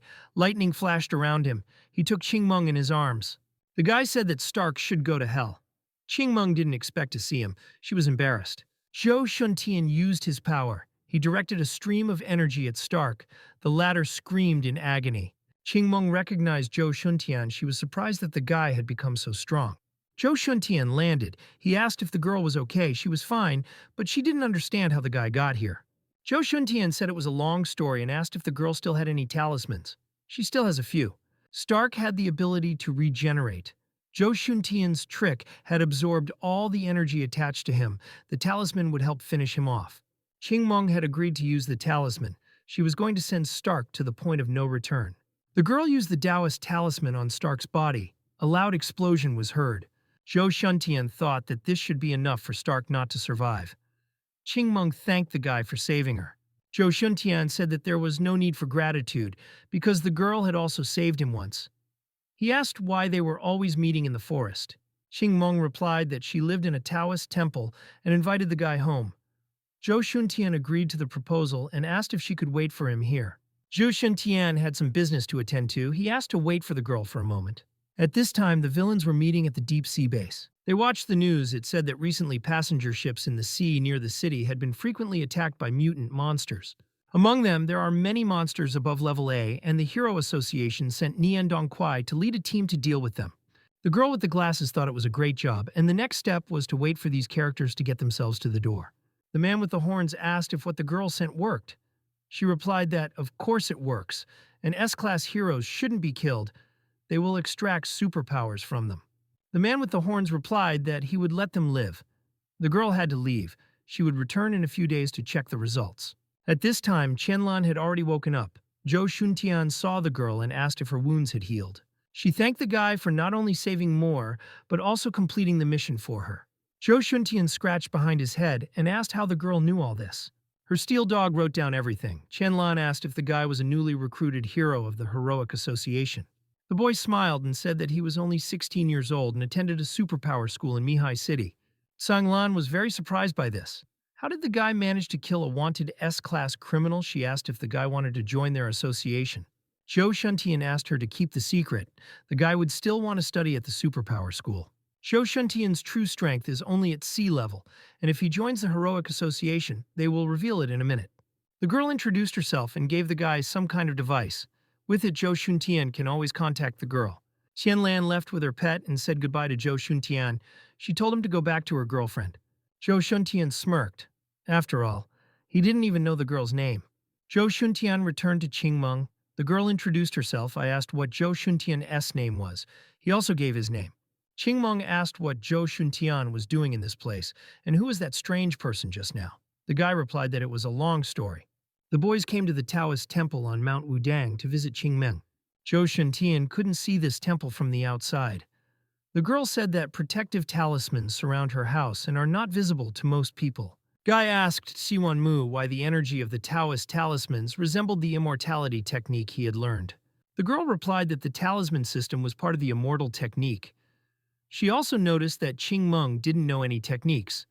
She only used talismans. Siwan Mu suggested that there were other immortal masters who had overcome the void, come to this world and taught these things to people. Yonghua sat on the rooftop. He waited for half a day and finally the girl came back. He jumped down from the roof and asked if the girl was Dongfang Qingmeng. Qingmeng asked who the man was and how he got here. She pulled out her sword. Yanhua told her to calm down. He's been taught how to bypass these defenses, and he's here to deliver a message. Qingmeng, Dongfang Yunsho's brother, asked him to give his sister a letter. The girl was very surprised. She took the letter from her brother. Yanhua was done there. It was time for him to leave. Qingmeng asked the man to wait. She asked if he was a friend of her brother. She was interested in how he was doing. Yanhua laughed from the word friend. After all, brother Qingmeng was treating him like a servant. Yanhua didn't know much about Dongfang Yunshuo. He hadn't seen him for a long time. The man said goodbye. In that instant, Yanhua disappeared and disappeared from the guy's view. Zhou Shuntian asked if this meant that the girl had a brother. She hadn't seen him since he left home a few years ago. Qingmeng invited Zhou Shuntian to enter her house. The guy sat down at the table. She gave Zhou Shuntian some tea and opened an envelope from her brother. Inside lay a talisman with a very unusual pattern. It was not like anything Ching Meng had seen before. Suddenly, someone's voice rang out, loudly asking where Ching Meng was. It was the girl's father. He never let her have contact with outsiders. The girl was scared that he would see Zhou Shuntian. Zhou Shuntian imagined what would happen to him as soon as Chingman's father entered the room. The guy would clearly feel bad in that case. The girl jumped up from the table and said that Zhou Shuntian needed to leave quickly. The guy agreed and asked me to give him a second. He wrote his phone number on a piece of paper. Zhou Shuntian gave the note to Chingman and told her to call her anytime if there was a problem. The girl smiled. She was glad that she had a new friend. Zhou Shuntian quickly ran away. Dongfang Chaoksu walked into the room. He asked what his daughter was looking at. She hid the note behind her back. At this time in the Supernatural Ability School, classes were in full swing. The teacher explained that every student naturally moves towards the goal of becoming a hero. She was going to elaborate on the superpowers. Superpowers were divided into mental type, strengthening type, and specialization type. The mental type allowed you to control all kinds of things with your will, including the elemental system. The strengthening type allowed you to strengthen yourself or others. Type of specialization is a general term that did not apply to the first two. The teacher asked Chen Xingxuan to demonstrate mental strength. The girl walked up to the board and said her power is relying on her own will to control the things around her. She tried controlling the stationery on the students' desks, but the girl was having no luck. Chen Xingjuan didn't understand why it wasn't coming out. Before coming to the school, everything was fine with her strength. Zhou Shuntian looked at her in surprise. He thought that something had happened to the bracelet. The girl tried harder. She screamed for her mental power to activate. In that instant, all the stationery of the kids in the classroom flew into the air. Chen Xingxuan didn't feel like she was using her power, although the stationery levitated. It turns out it was Zhou Shuntian who had lifted them all into the air. He wanted to help the girl. Chen Xingxuan was embarrassed and was grateful to Zhou Shuntian for his help. Sometime after classes ended, Chen Xingxuan walked out into the schoolyard. She didn't understand why her power wasn't working. The girl was going to ask her mom about it. Using her bracelet, she called the Water Witch. Chen Xingxuan began to wait for her mother's answer to her questions. The Water Witch picked up the phone and asked her daughter what was wrong. Chen Xingxuan explained that her bracelet suddenly stopped working. She asked what happened to her dad if he was okay. The Water Witch explained that her father was underwater and perhaps the underwater environment was jamming the signal. The Water Witch explained that the girl's bracelet needed energy, and the amount depended on the environment. Chen Xingxuan asked her to tell her father to be careful. The Water Witch had finished talking and was about to discuss with Tina about arresting Nian Dongxia and sending her to help. An hour ago, some exciting events took place in a sea of mirages. The horned villain fought Nimbleman, the hero attacking him with his singing waves. The villain said that the sea is his territory, and here he is invincible. The villain quickly swam towards Nimbleman and was about to attack him. The men fought a duel. They were both strong and would not yield to each other. Nimbleman thought it was too early and the power of ranged attacks was weakened. The man needed to think of something else. Nimbleman used the Mind Twin technique. In the blink of an eye, several more projections of the hero appeared. The villain that it would be a bit difficult to capture Nimbleman alive without equipment. He was sending a stream of power to the villain. The one shouted that it was useless and used the Chaos Tornado technique. The entire ocean could become his shield, and the hero's attacks were useless. Nimbleman asked what ocean it was and swung his fist at the villain. The hero exclaimed that his fist could pierce the heavens. He struck at the villain. From the surface, it all looked like a huge wave, with people from the helicopter watching everything. The villain said hero is really strong, but he didn't even come close to breaking the villain's defenses. Nimbleman, looking at the man, couldn't believe that he really wasn't hurt. The hero thought that if one punch didn't work, it was worth trying 100 punches. The villain was surprised by the hero's speed. He had to hurry to activate the equipment, or it would be too difficult to catch him. The villain used the underwater tornado technique again. The man flew into the air. The villain exclaimed that the fun didn't end there and grabbed Nimbleman by the fist. The hero didn't realize what was happening. He couldn't use his mental power anymore. Nimbleman was caught in the villain's trap. He lifted him up with his strength. He couldn't move. It was a clear day outside at this time, with only a few clouds visible in the sky. It was recess at the superhero school. The school day was almost over. Xu Shuntian noticed that Ching Meng still hadn't added him. Perhaps he should have asked for her contacts. In the hallway, the guy was spotted by Chen Xingxuan. She asked him to wait. The girl ran up to Zhou Shuntian and thanked him for helping her in class today. Zhou Shuntian replied that the girl had also helped him before, so there was no need to worry. Chen Xingxuan asked if the guy had superpowers before and how exactly he got them. The guy didn't want to tell anyone about cultivating immortality. He awkwardly said that everyone awakens in their own way, and this information wouldn't help Chen Xingxuan. Zhou Shuntian tried to run away. He said that the supermarket was having a sale today and he had to leave. Chen Xingxuan noticed that Zhou Shuntian was acting suspiciously. She felt that he was hiding something. A little later, Zhou Shuntian still hadn't returned home. The sun was shining brightly outside. Chen Xingxuan found out Zhou Shuntian's home address. She flew straight to the windows of his house. The girl was going to hide in his house beforehand and try to find out what Zhou Shuntian was hiding. Chen Xingxuan entered Zhou Shuntian's house through the window. She kept thinking about the best place to hide. The girl looked around in Zhou Shuntian's room. She thought that things around were very strange. The girl thought the guy was using these things to awaken his superpowers. Chen Xingxuan opened one of the sealed bottles. It had an image of a sakura tree on it. A pleasant odor came from the bottle, which filled the whole room and intoxicated the girl. And at this moment, Zhou Shuntian and Xiwanmu came home. They bought the noodles that Xiaobai likes at the supermarket sale. Xiwanmu remembered that Xiaobai had gone to buy herbs for alchemy today, and he wasn't home. Some frightening silhouette appeared from behind the door. That person abruptly jumped out at Zhou Shuntian. The guy was startled. This silhouette was Chen Xingxuan. She hugged Zhou Shuntian, called him daddy, and said that he had finally returned. Zhou Shuntian did not understand what the girl was doing in his house, and said that he was not her father. Xiwanmu realized that the girl had most likely accidentally opened Xiaobai's drink. The girl kept clinging to Zhou Shuntian. She said that her daddy hadn't come back for a very long time. Zhou Shuntian tried to bring her back to her senses. Xiwanmu said that this drink didn't affect immortals much, but ordinary people could get drunk for a whole day just by inhaling a little bit of it. The only way to bring the girl to her senses was to take out the effects of the drink. Xiwanmu put her hand on the girl's stomach. Xiwanmu was surprised at what she felt inside the girl. She said that Chen Xingxuan's body had spiritual roots, and her fire root had an affinity with spiritual energy. Zhou Shuntian asked if this meant that she was born with the qualities needed to cultivate immortality. Xiwanmu said so. Although her qualifications are not as good as Zhou Shuntian, the girl is still a treasure. Xiwanmu wanted Zhou Shuntian to use his spiritual energy to bring her back to consciousness. This would also show whether the guy's control over spiritual energy had improved. Zhou Shuntian said that he would do it. He looked at Chen Xingxuan with embarrassment. The guy started to remove the effects of the drink from the girl's system.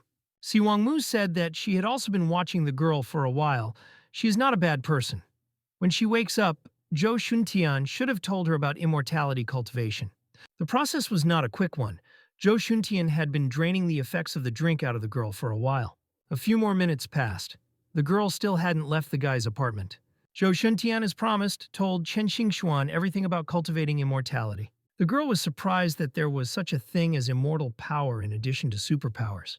Chen Xingxuan exclaimed that she wanted to learn. After all, she had always relied only on her father's superpowers. She was tired of it. Xiwanmu said that now that Chen Xingxuan had agreed, they could start the first step. Chen Xingxuan can't see Xiwanmu's soul body yet, so the girl was going to borrow Zhou Shuntian's body. Xiwanmu had become possessed by Zhou Shuntian. She told Chen Xingxuan not to move. Xiwanmu and Zhou Shuntian's body touched Chen Xingxuan's face. The girl was embarrassed. Xiwanmu and Zhou Shuntian's body kissed Chen Xingxuan on the forehead. It transported the girl to another world. It was as if everything in it wasn't real. Chen Xingxuan didn't understand what this feeling was. She felt like something was sprouting inside her body. Chen Xingxuan finally awakened the immortality cultivation in her body. She came to her senses. With this, the girl was finally able to see Xiwanmu's spiritual body. Chen Xingxuan said that Xiwanmu was very beautiful and asked if she was the master Zhou Shuntian was talking about. Zhou Shuntian asked if the girl could see her. Xiwanmu said her plan worked. Chen Xingxuan asked what it was just now and what she saw when she was unconscious. Yiwangmu said that she had revitalized Chen Xingxuan's divine consciousness, and the spiritual roots in her body had also been activated. Chen Xingxuan ran up to Xiwangmu, hugged her, and asked her if she could use the immortal technique now. Xiwanmu said that it was still early and such things couldn't be rushed. She gave the girl a book on the Flying Star Spirit Sword technique and advised her to study it first. Chen Xingxuan's eyes sparkled. She thanked Xiwangmu for helping her. Zhou Shuntian looked at his watch. It was already late. He invited Chen Xingxuan to stay for the dinner he was going to cook himself. Chen Xingxuan stayed for dinner with Zhou Shuntian and his sister. They all sat down at the table and were ready to start eating. The The food looked very tasty and there was a variety of dishes on the table. Chen Xingxuan tasted the treats. She liked them very much. The girl said Zhou Shuntian's cooking was very tasty. Yunxun told Chen Xingxuan to eat slower and not choke. Chen Xingxuan said that she hadn't had dinner with anyone in a long time, and when you eat with someone, your appetite increases. Zhou Shuntian asked Chen Xingxuan where her parents were, why she wasn't having dinner with anyone. The girl huffed and replied that they are very busy with their work, so they don't have time for their daughter when she is home. Only the robot nanny is with her. Zhou Shuntian thought it was too tragic that there was only a robot with her. The guy thought that the character's family life was very happy. However, it turned out not to be like that. Yunxun told the girl that she could come here and spend more time with them. Chen Xingxuan agreed, for she needed Zhou Shuntian's advice on many matters. The next day after dinner, the boys watched the news about the disaster at the Hero Association. Several heroes had gone irrevocably to destroy the King of the Depths, including Nian Dongxia, S-level hero of the 3rd rank. Zhou Shuntian asked if the presenter was talking about Chen Xingxuan's father. The girl didn't understand when it happened to him, and why her mom didn't say anything about it.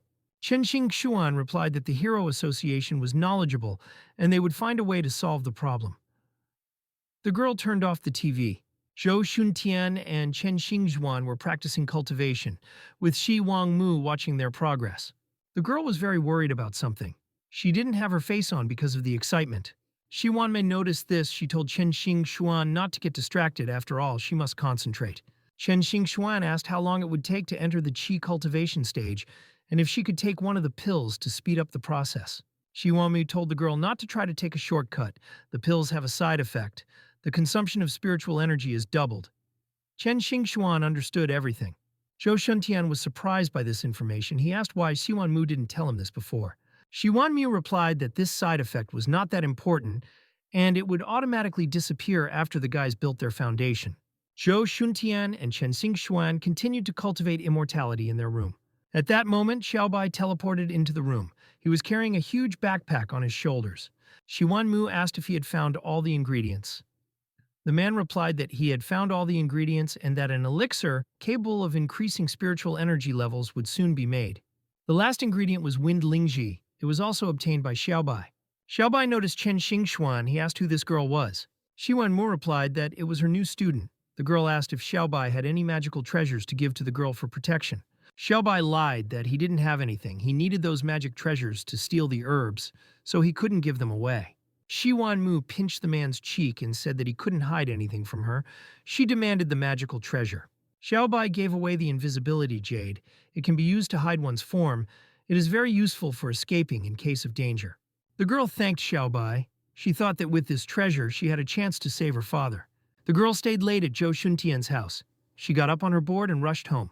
At this moment, someone called on Chen Xingxuan's bracelet. She picked up the phone. The water witch called her, asking her where Chen Xingxuan was now, because their housekeeper said she hadn't returned yet. Chen Xingxuan replied that it was none of her business where the girl was. She asked why her mom didn't tell her about what happened to her father. The water witch felt that telling her daughter wouldn't solve anything. The girl should have just been obedient and gone to school. Chen Xingxuan got angry and asked what she meant by saying that, after all, the girl is the daughter of a hero. Chen Xingxuan didn't want to talk to her mom anymore. She cut off the connection. The water witch was very worried about her daughter. She asked her not to pass out. Chen Xingxuan passed by her father's poster. She was used to being underestimated, but now her own mother was doing it.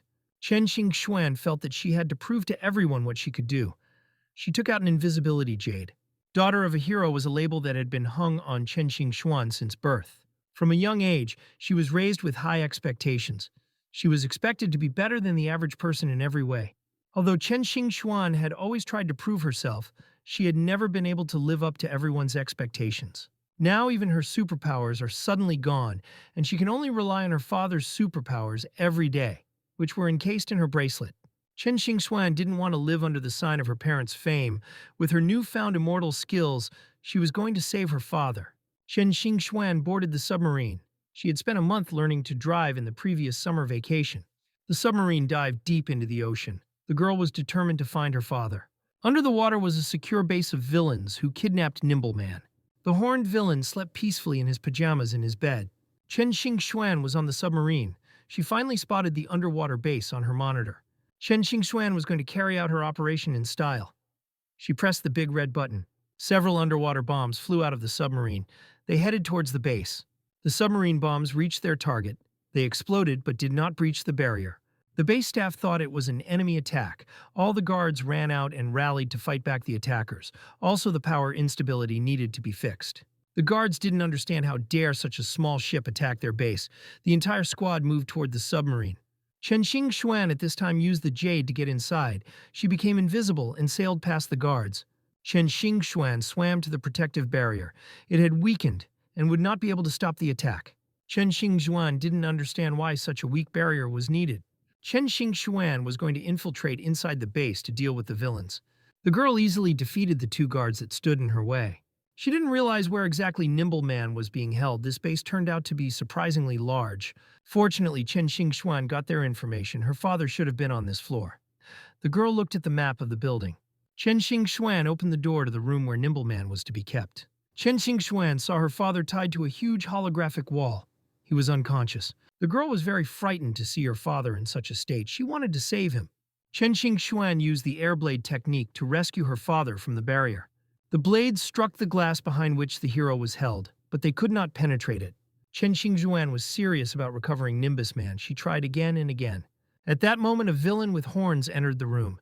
He was very angry that the girl had disturbed his beautiful dream. The next day, the school had classes for students with superpowers as usual. Zhou Shuntian thought that it was strange that Chen Xuan still hadn't come to class. Perhaps the girl was sick. Zhou Shuntian was approached by Xiaju Qi. She asked if the guy would wait for her. Chen Xuan didn't come to school today at all. Zhou Shuntian was very surprised by this. This kind of behavior was not like Chen Xuan. Xiaju Qi thought that the girl wasn't feeling well after learning that her father was missing. Xiaju Qi sat down on the desk and slyly said that as long as Chen Xuan was gone, the guy belonged to her. Zhou Shuntian motioned the girl over. He asked when he managed to become her property. Zhou Shuntian went outside. He was sure that Chen Xuan would never miss class. Xie Wangmu noticed that the girl was often distracted at practice yesterday. Zhou Shuntian thought that she had gone to save her father, however, she couldn't even use her superpowers right now. Xie Wangmu felt that the jade energy that Chen Xuan had gotten last night was already far away from here. She must be really careless. Zhou Shuntian was scared. He is sure she can't do anything alone. The guy decided to go save her. Xie Wangmu said that they should first go back to Xiaobai and put on the Taoist robe and borrow the other talismans, otherwise Zhou Shuntian would only have to rely on luck. Zhou Shuntian listened to Xie Wangmu's advice and set off in full gear to help Chen Xuan. Xie Wangmu flew beside her. They were approaching the place. Xie Wangmu told Zhou Shuntian to be careful when he entered the battle and not to let himself be killed. Zhou Shuntian dived under the water. He swam towards the base. After putting on the robe, Zhou Shuntian could breathe normally underwater, and his movements were not restricted at all. Zhou Shuntian saw the base. Zhou Shuntian took the red ribbon in his hands and was about to test this treasure in action. The guy decided to wreak havoc underwater. He swung the ribbon and gave it his power. A water vortex rose up around. This was the power of the Immortal's treasure. This underwater anomaly was spotted at the base. They thought it was another hero attack. The base guards looked into the surveillance cameras. They saw Zhou Shuntian waving the tape underwater. The tape consumed a lot of physical energy to use. Zhou Shuntian was tired. The identification of the base system failed. Zhou Shuntian was not from the Hero Association. The guard was very surprised. The man didn't understand where the guy got that kind of power if he wasn't a hero. The other guard smiled and said that since he wasn't a hero, they would finish him off immediately with a water cannon. He was about to press the big red button. At that moment, a villain with horns entered the room. He stopped the guards. The man himself wanted to deal with this guy. The guards were very surprised by such an initiative. This was the first time the man had ever met someone with such control over the sea. He wanted to see who was the true king of the deep. Zhou Shuntian was still launching water tornadoes into the base. He made a lot of noise and didn't understand why no one had come out yet. Zhou Shuntian noticed that something strange began to happen to the water. It changed its direction. Zhou Shuntian decided to swing the ribbon once more and launch a water vortex. At this moment, a villain with horns swam at Zhou Shuntian. He was surprised that such a lowly person could shake the sea. The villain decided to start attacking Zhou Shuntian. He launched his forces towards the guy. Zhou Shuntian was surprised at such a fast speed. To control the water currents, one would need to expend a lot of energy. A little more, and he would run out of it. The villain created water oculus with his powers and directed them towards Zhou Shuntian. The guy defended himself with a barrier. He directed the water sharks back to the villain. The latter was very surprised at such an unusual technique. The villain didn't understand how it was possible that the guy had directed his attack against himself. The villain realized that Zhou Shuntian doesn't use his superpower like other heroes. It's probably some kind of supernatural power. Zhou Shuntian pointed his red ribbon at the villain and demanded the immediate release of Chen Xingxuan and the heroes he had captured. The villain grabbed the ribbon. He realized it was the key to his power. The villain was surprised that at such a young age the guy decided to go it alone. The villain created water snakes with his power. He advised the guy to give up this boring dream of becoming a hero. Zhou Shuntian realized that this villain's strength was great. The water snake headed toward Zhou Shuntian and tried to bite him. Zhou Shuntian said that since the villain wants it, the guy will give him a red ribbon. The villain thought that without this thing, Zhou Shuntian wouldn't be able to control the flow of water. The horned villain tried to tear the young man's red ribbon, but he failed. This was Zhou Shuntian's plan for him to take the ribbon in his hands. At this moment, he began to use his strength. At Zhou Shuntian's command, the ribbon wrapped the villain in a cocoon in an instant. The guy was already thinking that he had won. However, in the next moment, the cocoon began to gradually unwind, the villain bursting out of it. The villain swam out and said he couldn't be stopped with a simple rag. Zhou Shuntian was very surprised that his plan didn't work. The villain swam towards Zhou Shuntian and touched his chest. He was going to use a technique, the Dragon Claw swing. The villain's reception didn't work on Zhou Shuntian. He couldn't believe that there were no injuries on the guy. The villain began to try his technique again and again. He punched the guy's chest numerous times. Zhou Shuntian was surprised that these were S-level attacks. It wasn't enough to hit the guy. Now it was Zhou Shuntian's turn to display his skills. He swam into battle. Zhou Shuntian swung his ribbon again to get the villain. Zhou Shuntian thought that the villain's weapon was too powerful and it was necessary to cast a spell and trap him. The treasure alone couldn't help him. Si Wangmu was worried about Zhou Shuntian. She told him not to go near there. There was something there that restricted the flow of the guy's spiritual energy. A protective barrier had appeared in the water, and once Zhou Shuntian entered this spell, he would not be able to use his immortal power and could only rely on magic weapons. The villain was still trying to wrestle the guy down. He said he wouldn't leave. It was no wonder that with such a barrier, all these heroes had fallen here. However, as long as Zhou Shuntian was wearing the robe, he could not die. And he had one more trump card up his sleeve. Zhou Shuntian still decided to go inside the barrier to rescue the heroes. The guy thought he was doing what he had to do. He smiled slyly. The villain pointed the water dragon at the guy. He believed that Zhou Shuntian had been caught. Zhou Shuntian was going to first pretend that he couldn't use his weapon so that the villain would catch him. Zhou Shuntian did as he intended. The dragon attacked the guy. The guy laughed and said that even though he couldn't use his weapon, the villain still wouldn't kill him. The villain said that the lad could not escape, for without powers he was weaker than a fish in the sea. The villain used a water balloon to catch the guy. Zhou Shuntian pretended to be surprised by these actions. The villain will allow Zhou Shuntian to see for himself what these heroes look like after they lose their powers.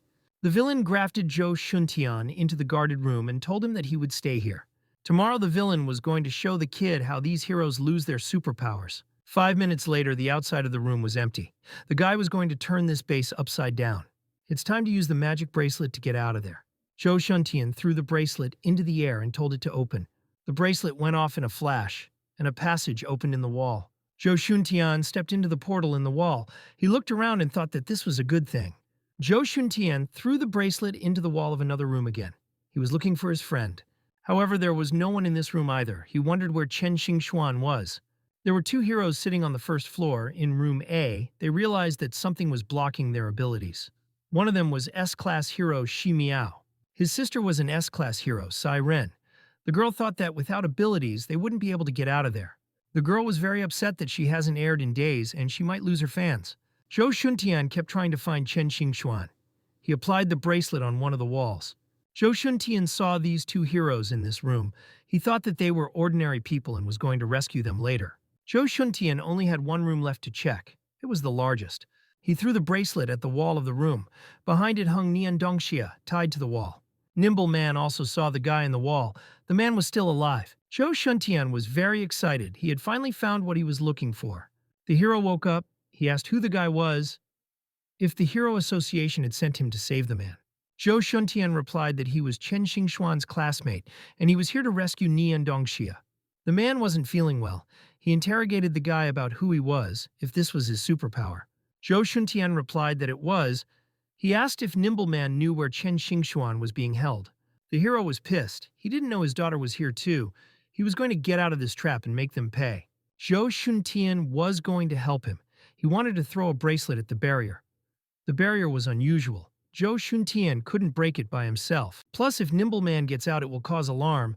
Right now, the hero couldn't use his powers. And if the guy saves him, he'll only be a liability. The man said that he had an important assignment for Zhou Shuntian. And since the guy had managed to sneak in here, he would definitely handle it. Zhou Shuntian was determined. He asked what he should do. Inside this base was some kind of device that disables superpowers, and if Zhou Shuntian breaks it, the heroes can escape. Zhou Shuntian wondered where this device could be located. Nimbleman knew it required a power system, and there would be heavy security near the device. The guy would have to destroy the electrical system directly.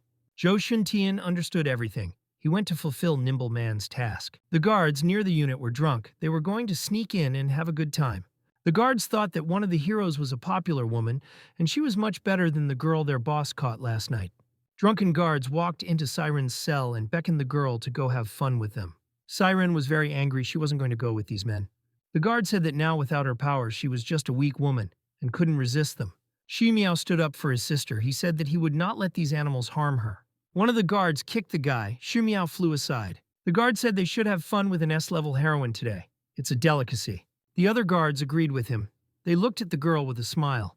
Siren called them shameless. The girl swung her foot at the guards. The man said that the more the girl resisted, the more they were pleased. He grabbed Siren's leg. At this moment, in the wall of the room, Zhou Shuntian opened a portal with his bracelet.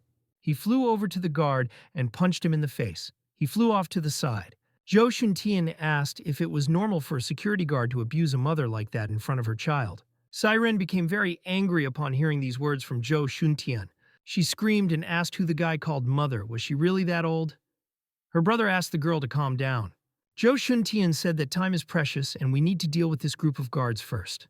The kid threw her magic bracelet at them. It knocked 3 guards down at once. Siren realized that there was a treasure in the guy's hand, but he shouldn't have that much strength to use it. Nothing would bother the two of them now.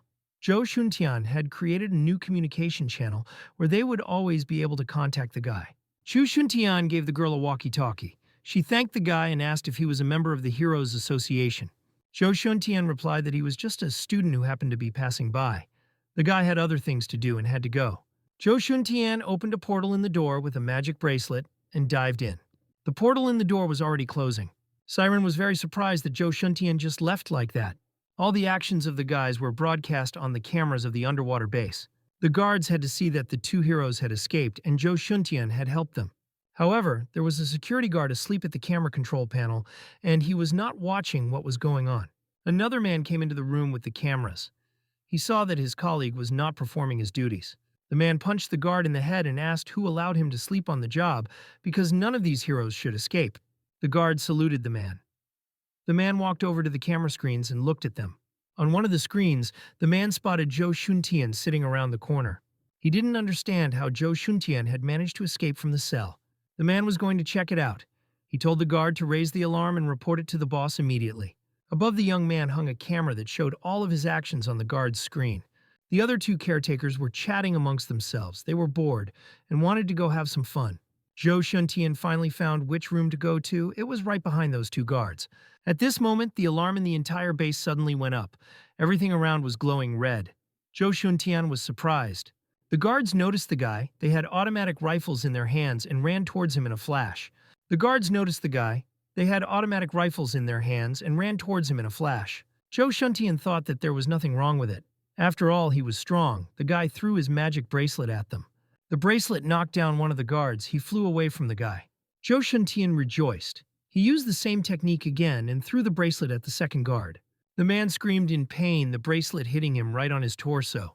Zhou Shuntian successfully dealt with the 2 guards. They lay defeated on the corridor floor. Zhou Shuntian headed to the door he was interested in. He opened it. The guy entered the energy equipment room. He thought it was exactly the right place for him. Zhou Shuntian looked at the large device. He thought that all he needed to do now was to destroy it. Suddenly, at that moment, a security guard attacked the guy from behind, yelling at him to go to hell. The guard was armed with a spear. He tried to impale the guy with it. However, he felt an obstacle in his way. Zhou Shuntian was defending some kind of protective barrier. The guard couldn't break through it. The Lord of the Depths thought it was very strange. He was examining Zhou Shuntian's red ribbon in his office. The material of the cloth obviously wasn't much different than normal, but the man didn't understand why it was so stretchy. The Lord of the Depths thought that the people from Cthulhu would send some expert today. They had studied extensively in this area and would provide answers. The villain believed that it was impossible to make the sea do whatever he wanted with just a piece of cloth. At that moment, the man noticed the general alarm. A siren screamed. He did not realize what was happening. One of the guards ran into the room to see the Lord of the Deep. At this time, his boss was having fun with the red tape in the room. The guard was surprised at this sight.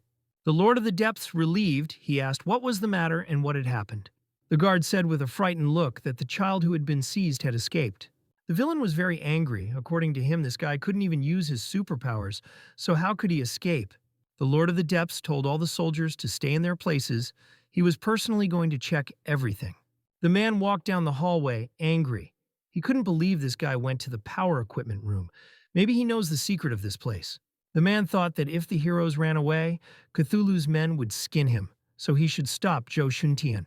The guard who fought Zhou Shuntian didn't understand why the guy could still use superpowers since their device worked. Zhou Shuntian smiled and looked at the guard. He was about to reveal his secret. The guy said he was a bug and threw the magic bracelet right in the guard's face. The bracelet also hit the superpower suppressor device as well. Multiple explosions sounded. Zhou Shuntian was very pleased with himself. He felt that the task was completed and the heroes could now be saved. At that time, a submarine was approaching the submarine base. There was a girl with glasses sitting in it. She thought it was strange that the border of the device had disappeared, and it shouldn't be like that. Also on the boat were May Kate and Chi Ursi, members of Cthulhu. They had thoughts that the captured heroes might have escaped. The girl with glasses replied that the situation had changed. She ordered Chi Ursi to go with her to check the device, and May Kate to check the heroes. The girl with glasses along with Chi Ursi went to test the device, a superpower suppressor. Chi Ursi walked to the door that opened the room and placed his palm to identify. There appears to be a malfunction in the power system. The girl ordered the power to this device to be restored immediately. She hoped the heroes hadn't noticed the return of their abilities. Chi Ursi said to provide it to him, he used his strength to bring back the electricity. Electric discharges erupted all around and everything was glowing. This was the man's power. In the next instant, an explosion unexpectedly sounded. It threw Chi Ursi away. The girl with glasses was very surprised. She didn't expect this at all. The culprit behind the explosion was Nian Dongxia. His powers had returned to the man. He had finally found those behind it. The girl said to leave Nimbleman to her, and Chi Ursi was to capture the other heroes. Chi Ursi understood his task and began to carry out the girl's orders. Nimbleman flew straight at the girl. He wondered if she could stop him. She replied that it was hard to say that for sure. The girl used the technique of the stones of life. Zhou Shuntian was on the second underground floor of the base. He searched all the floors, but he never found Chen Xingxuan. At this moment, from behind the guy's back, the Lord of the Depths was about to attack him. Zhou Shuntian noticed that something was wrong and danger was approaching him. The villain threatened that this time he would break the guy's limb so he couldn't escape again. The villain activated his power and aimed it straight at the guy. Zhou Shuntian didn't expect this, but he looked at the villain with surprise and thought about what to do. Zhou Shuntian still managed to react quickly and duck down. He was unharmed. The Lord of the Depths was angry that the guy had dodged his attack. Zhou Shuntian wanted to take the villain to another place. He said that he would have to catch up with him first, and ran away. Zhou Shuntian threw his bracelet at the wall and ordered him to open a portal. Zhou Shuntian jumped into the portal in the door. The villain was surprised that this kid could still use the ability. The villain smiled slyly and thought that was just enough to kill him. Zhou Shuntian walked out on the second underground floor of the base through the portal. His portal in the wall closed following the guy. The guy was surprised by what he saw. There were Siren and Xi Miao fighting against the wanted criminal May Kate. Zhou Shuntian didn't know who they were fighting against. The guy looked at it in surprise. Siren revealed who May Kate was. She was rescued from the prison island by the Cthulhu organization. The girl used arrows and a bow for her attack. They were heading toward the perpetrator, about to attack her. May Kate couldn't believe there were people here who didn't know her. Zhou Shuntian ran away. He hadn't dealt with the Depth King yet, and there was another problem. May Kate noticed Zhou Shuntian. She said that there seems to be a small mouse there. The girl suddenly attacked the guy with her spine. Zhou Shuntian dodged it. Xi Miao shouted to Zhou Shuntian to be careful. He sent his forces to help him. Shimiao made a protective barrier between Zhou Shuntian and Mei Kate out of ice. Shimiao excitedly asked if Zhou Shuntian was injured. Zhou Shuntian was grateful to the guy for saving him. He replied that he was fine. Mei Kate was angry that her attack didn't work against Zhou Shuntian. Siren told Zhou Shuntian to be careful and warned that this woman was very fast. Zhou Shuntian thought that it looked like they needed to find a way to restrict her movements. At this moment, an idea came to Zhou Shuntian on how to implement this plan. Zhou Shuntian threw his magic bracelet at her. It flew straight at the criminal. Mei Kate felt that Zhou Shuntian was no threat to her. She easily repelled the bracelet.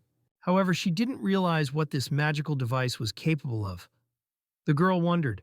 The power of the bracelet began to envelop the perpetrator. She could not resist it. The bracelet sucked Mei Kate inside her and trapped her there. The girl couldn't move. Zhou Shuntian shouted to his allies that they could now attack her. Shumiao concentrated and directed his ice attack at Mei Kate. Siren did the same. She quickly threw arrows from her magic bow at the criminal. Mei Kate was restrained by Zhou Shuntian's bracelet. She couldn't dodge the hero's attacks. Shiersi was already running to help his friend. He heard the sounds of battle coming from behind the door. The hero's attacks were so strong that Mei Kate punched through the wall and flew outside. Right behind her was Siren. The girl knocked him down as she flew. Zhou Shuntian was very satisfied that the guys had killed 2 birds with 1 stone. The villains were lying on the ground, unconscious. Zhou Shuntian told his bracelet to return. The villains looked at him in surprise. Shimiao and Siren didn't understand what was going on either, and who this guy with such strength was. Shimiao couldn't sense any superpower from him, but he could use such unexpected techniques. At that moment, a loud explosion was heard in the hallway, a wall exploding. Zhou Shuntian looked in the direction of the explosion with surprise. He had not expected such a turn of events. The king of the depths had broken through the wall. He had finally found Zhou Shuntian. Zhou Shuntian was afraid that they had made a lot of noise and this villain had found him. Siren said the guy doesn't have superpowers and isn't a member of the Hero Association, so he should just stay behind them. Zhou Shuntian thanked and said that on the battlefield, the opponent wouldn't let him go, simply because he didn't have superpowers. Especially since the Overlord needed Zhou Shuntian, he packed up and went straight to the villain. The guys thought that this guy was really impressive. In that case, Shumiao asked Zhou Shuntian to let him help. The guy started attacking the villain with his ice technique, but he fended off all attacks. The King of the Deep told not to stand in his way. The villain threw the lad off with his power. Zhou Shuntian was the next to enter the battle. He declared that the villain was now his. The guy used the cloud-piercing finger technique to attack the opponent. Zhou Shuntian's strength went through the villain and blew away everything in its path. It was a very powerful attack. Zhou Shuntian was surprised that he had actually done this. However, the villain was not defeated. He said that the guy forced him to do this. The man had really underestimated Zhou Shuntian. The Lord of the Deep turned into a huge dragon that wanted to eat the boys. Siren told her not to stop and keep attacking. She and her brother started using their techniques. They sent ice blocks and arrows straight to the monster, but they were ineffective. The dragon's scales were too strong. It couldn't be penetrated by their strength. In the next moment, the dragon directed the ball of its power towards Zhou Shuntian. He would not have time to dodge. Unexpectedly, Zhou Shuntian protected Siren. She stood right in front of the guy and took the entire blow on herself. Siren was badly injured. Zhou Shuntian ran up to her and asked if the girl was okay. On the ground also lay Shumiao. The two of them were both defeated. The guy did not understand what they should do. The guy had 2 options. He could give the villain his weapons and tell him his secret, in which case the villain would kill him quickly, or he could cut off his limbs so the guy couldn't use these things. Zhou Shuntian asked Ji Wangmu for help. He asked if there was any other way to use this bracelet. The girl replied that the bracelet has other uses, but if the guy uses it, he will be severely depleted. Zhou Shuntian doubted Ji Wangmu's words.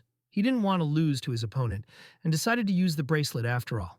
At this moment, 2 bracelets became 2 bracelets in the guy's hand, and they glowed with yellow flames. Zhou Shuntian threw them at his opponent and said that he would have to give his life to get the guy's stuff. The dragon said the thing wouldn't work on him. He was confident in his powers. Zhou Shuntian fiercely looked at his opponent. He declared that this was not the end. The guy started throwing duplicate bracelets at the dragon. The dragon laughed and said there was no use duplicating them. The guy wouldn't even be able to lay a finger on it. Zhou Shuntian smirked slyly and asked how about 10. At this moment, there were many times more bracelets. They all flew at the dragon, trying to do damage to it. The bracelets bound the dragon's body so that it could move no more.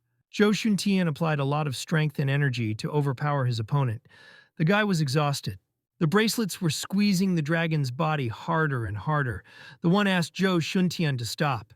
Xiwanmu thought that Zhou Shuntian was clever, and he had the idea of using duplicates to trap the king of the deep. Zhou Shuntian's aura was overwhelmed, his legs were pumping up, but he refused to let go of his opponent. The king of the depths shouted. He felt that he had to kill Zhou Shuntian. Zhou Shuntian was going to see if the dragon would kill him first, or if he would instead twist it himself. Xiwanmu stopped the guy. She said that this dragon had a strong aura, and if he signed a spiritual contract with it, it would be of great benefit. Zhou Shuntian said that his opponent had two choices. Either he would be Zhou Shuntian's spiritual beast or turn into a mashed meat. Zhou Shuntian intensified the pressure of the bracelets for the dragon to give a response. It gave up and agreed to sign the contract. So he wanted to pretend to obey Zhou Shuntian and then find a chance to defeat him.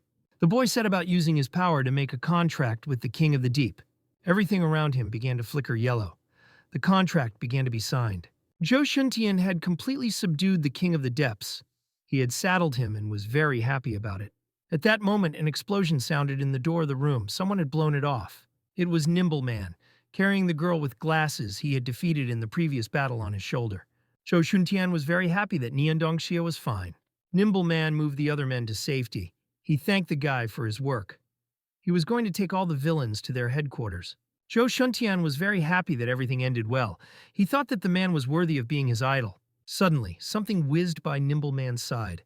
The man had no time to react. Blood spurted. Nian Dongxia's arm that you ripped off and took the girl from his shoulder. Zhou Shuntian was in shock. He didn't know what to do or what had happened.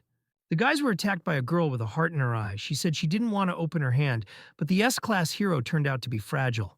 Nimbleman was trying to heal his wound. The man was bleeding and didn't know what to do. Zhou Shuntian ran to Nian Dongxia in a flash, the guy asking if the man was all right.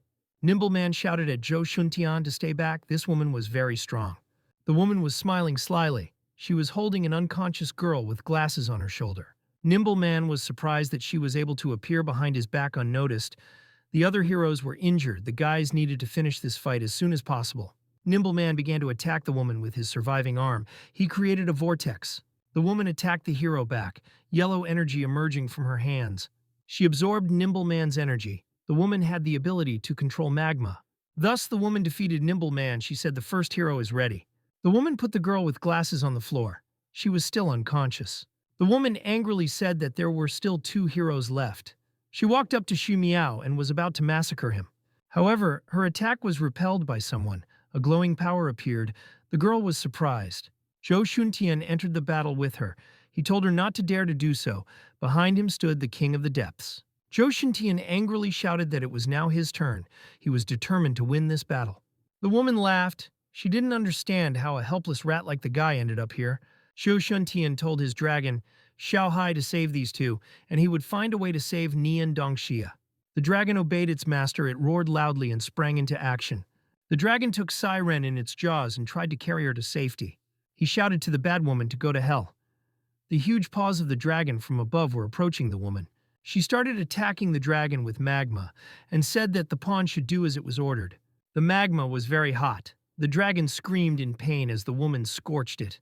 Zhou Shuntian told the dragon to return. It ran to Nimbleman's aid. The dragon understood him. He vanished in a flash and avoided reprisal for himself. A woman appeared right in front of Zhou Shuntian. She asked what the guy's name was. Zhou Shuntian was surprised at how quickly she appeared.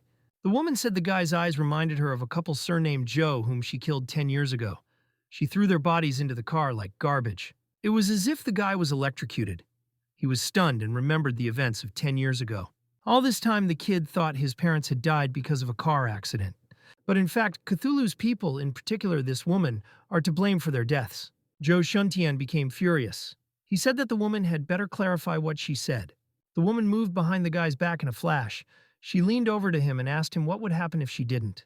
At that instant, an incomprehensible force appeared behind the woman's back. The woman turned around and looked at her. The woman shifted in the blink of an eye. She dodged the force and hung in the air. The woman shifted in the blink of an eye. She dodged the force and hung in the air. The woman was attempted to be attacked by Nimbleman. He could barely stand on his feet. However, he did not bother to fight. The man told the guys to leave and leave the battle with the woman to him. Zhou Shuntian said that Nimbleman had a very serious injury, so he should let him fight. At this moment, Shumiao enveloped Zhou Shuntian's body with his strength. He apologized and said that it was for the guy's safety. He dragged Zhou Shuntian behind him to the door. The guy said that they should come back alive. Zhou Shuntian demanded to untie him. He asked if Nimbleman wasn't their fellow hero association. How could they leave him behind and run away? Shumiao cried as he ran to the door. He said that the guy has not forgotten any of this, but he knows exactly what the duty of a hero is. The guys are all running out of power. If they stay here, they'll all die. Shumiao turned around and looked at Zhou Shuntian. He said that right now the guys were too weak to face such an opponent. Zhou Shuntian was in a stupor. He all realized that his idol might die soon and sacrificed himself. The woman fought the hero. She used her magma power and said that no one could escape from here. Nimbleman created multiple copies of himself as the boys ran for the exit. Nimbleman and all his copies bravely ran into battle. They attacked the woman with their power. The hero asked him to tell his daughter to remember to eat on time and not to be upset if she can't use her abilities. The man said that as long as she had a brave heart, she would still remain a hero. Zhou Shuntian still wanted to stay there. The guy gritted his teeth. He was very angry at himself and the villains. The guy said he would be sure to pass this on to her. The battle was very fierce. The woman fought Nimbleman, but her strength was too great. Nimbleman was defeated. He was chained to a large iron cross and immobilized. The woman sighed and said she let a couple mice go. Her boss would pick on her again.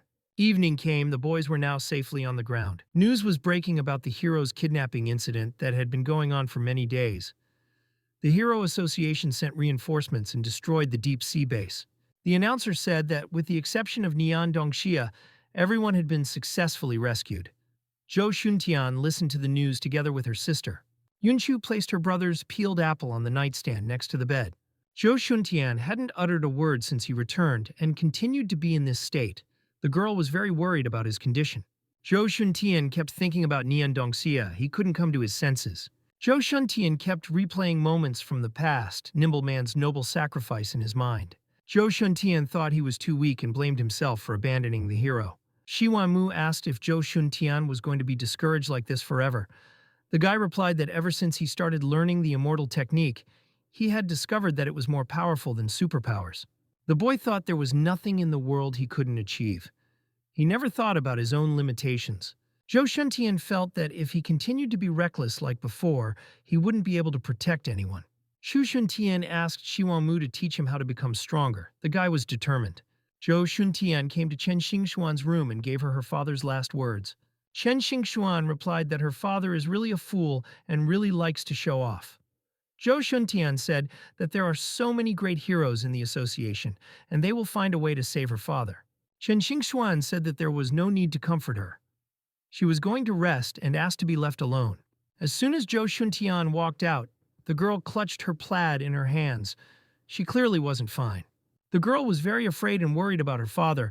Her mental state was very unstable. As soon as Zhou Shuntian walked out, the girl clutched her plaid in her hands. She was clearly not fine. The girl was very afraid and worried about her father. Her mental state was very unstable. Chen Xingxuan kept recalling moments from the past with her father. He often came home late because of his exploits. He was always saving people. Even on her birthday, Nimbleman came already at night. He promised that next year they would definitely blow out the candles together. The girl was upset then, because her father said this to her every year. She thought her daddy just got in trouble every day. Nimbleman smiled and replied that it was his duty to protect each of them, and he hoped that one day his daughter would realize that. The man thought that responsibility was the glory of heroes. Chen Xingxuan clutched the blanket tighter and tighter. The girl began to cry very bitterly for her father. She couldn't stop her emotions. Chen Xingxuan screamed that her father was really a complete fool. Zhou Shuntian was standing outside the chamber door. He heard Chen Xingxuan crying. The guy turned around and told Shiwanmu that they should go and do some cultivation. Shiwanmu was going to be stricter with Zhou Shuntian. When the time came, he shouldn't shout that he was too tired and couldn't take it anymore. Zhou Shuntian agreed.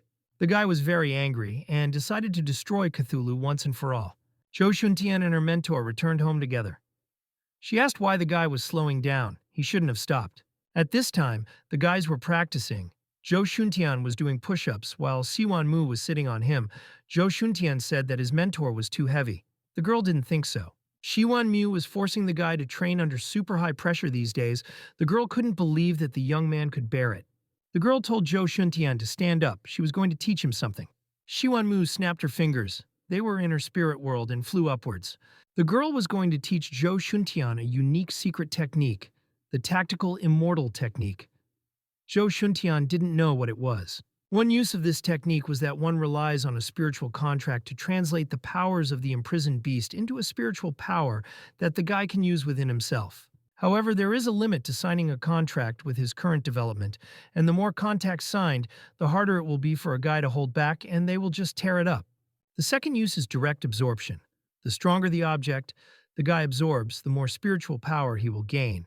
However, this is followed by more risk. Shi Wangmu suggested to try. Zhou Shuntian had to try using spiritual power to attract hundreds of balls of spiritual energy to himself like a magnet. Zhou Shuntian should also be able to nourish all those balls into himself. The guy was very confident in his abilities. He started to try out the new technique. A few days later, Zhou Shuntian and Wang Jirong were scheduled to duel in the dueling arena at the superpowers school. Wang Jirong told Zhou Shuntian that he had been missing for so many days that he thought the guy was hiding to avoid their argument.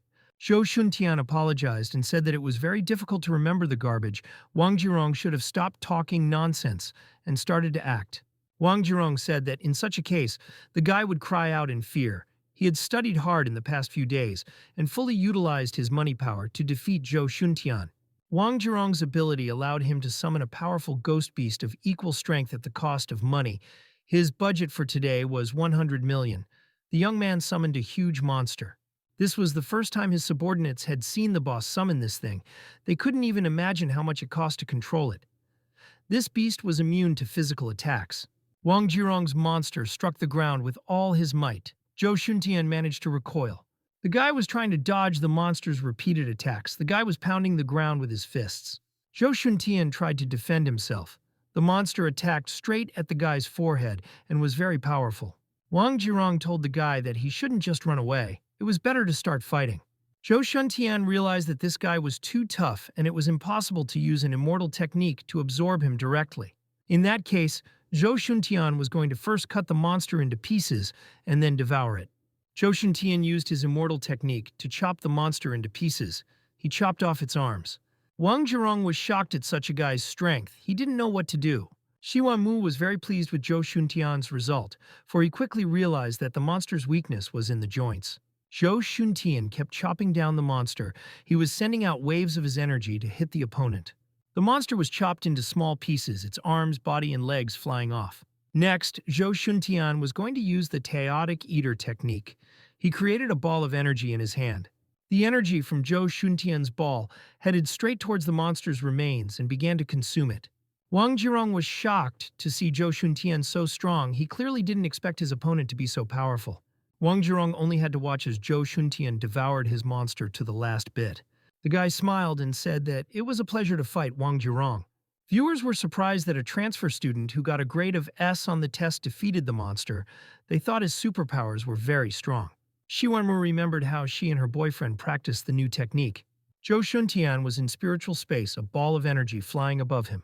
Zhou Shuntian had one last ball of spiritual energy left to absorb. He was going to do it no matter what. The guy did his best to master the new technique. The ball flew to his hand. Zhou Shuntian looked at his hand, and it was that last ball of spiritual energy. The guy was very excited that he was able to do it and learn a new technique. Shi Wanmu said that the guy did a good job and now he can rest. Zhou Shuntian asked the master to add another 100 balls next time. He needed to double his practice. Shi Wanmu was very surprised to see such a confident and determined guy. Zhou Shuntian has not only mastered the Taoist technique in a short period of time, but his strength is much more stable than in training. Zhou Shuntian defeated Wang Jirong. He said that the guy seems to be unlucky. The winner was determined. Zhou Shuntian said that the previous punishment of calling him daddy was cancelled, and he didn't want to have a son who couldn't fight. Wang Jirong was extremely angry at Zhou Shuntian's words. He wanted to take revenge on the young man. The guys watching him were talking and saying that he had lost all his money and reputation, and it looked like his parents didn't recognize him now. Wang Jirong was very upset about his defeat. It was a blow to his ego. Someone has landed on Cthulhu's experimental base over the North Sea. This creature flew directly to the experimental base. It had wings. Cthulhu's boss Isagda was standing at the base. He said the flyer was 2 minutes late. The creature that landed was the King of Gravity, an S-class monster.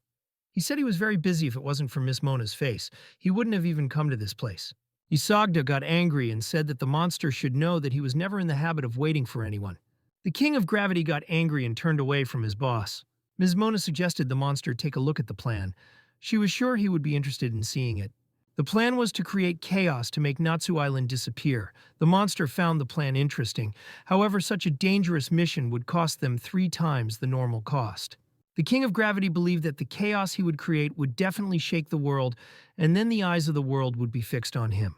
The King of Gravity said that if the plan succeeded, he hoped Miss Mona would keep him company and wouldn't mind having a drink with him. The girl replied that if he could handle it, she would think about it. She adjusted her glasses. The King of Gravity flew away and said that he would be preparing, and they only have to wait for good news from him. Ms. Mana asked the boss after the mission was over if she could gouge his eyes out. The boss agreed. Meanwhile, in Cthulhu's lab, Nimbleman was being tortured and electrocuted. They tried to extract his superpowers, but the hero kept using his psychic power to resist it. Isagda said everyone needs to remember that there is no room for error in their program. The woman with a heart in her eye said that she met a teenager who was something like Doctor. Joe and she thinks there is some connection between them. The girl's name was Anna. The boss grabbed her by the neck and asked her if there was any information leaked during the operation. Isagda said with an intimidating look that her head would be on her neck for now, and she should go and deal with it. Otherwise, he would take it off the girl's neck at any moment. A few days later, the summer island weather was hot and the sun was shining brightly. Shachuchi was sitting on the beach and sunbathing in the sun. The girl was wearing a swimsuit. She felt that Chen Xingxuan had changed a lot since she recovered from her loss, her energy becoming steady and more focused. When the teacher set the task of destroying rank B monsters, she accomplished it in just 2 days. Chen Xingxuan told Zhou Shuntian that she would go surfing. The girl happily ran into the water. Zhou Shuntian only needed 1 day to finish the task. Xia Zhiqi thought that something must have happened between these two. Shi Wanmo told Zhou Shuntian that this nearby mountain was very rich in spiritual energy and he should go there to cultivate. One of the students told Mia to look over there. There is a Chinese-style gazebo on the summer island. The girl was Xin Mia's twin sister and the daughter of the world's prime minister. Her sister twin Xin Dia said that her blazing eyes could see through 1,000 miles. And she couldn't be wrong. The girls walked towards the gazebo. Zhou Shuntian was sitting in the gazebo. He was practicing his cultivation skills and was all wrapped up in energy. It was very difficult for Zhou Shuntian to stay focused in this heat, as his robe didn't dissipate the heat and the gazebo wasn't cool enough.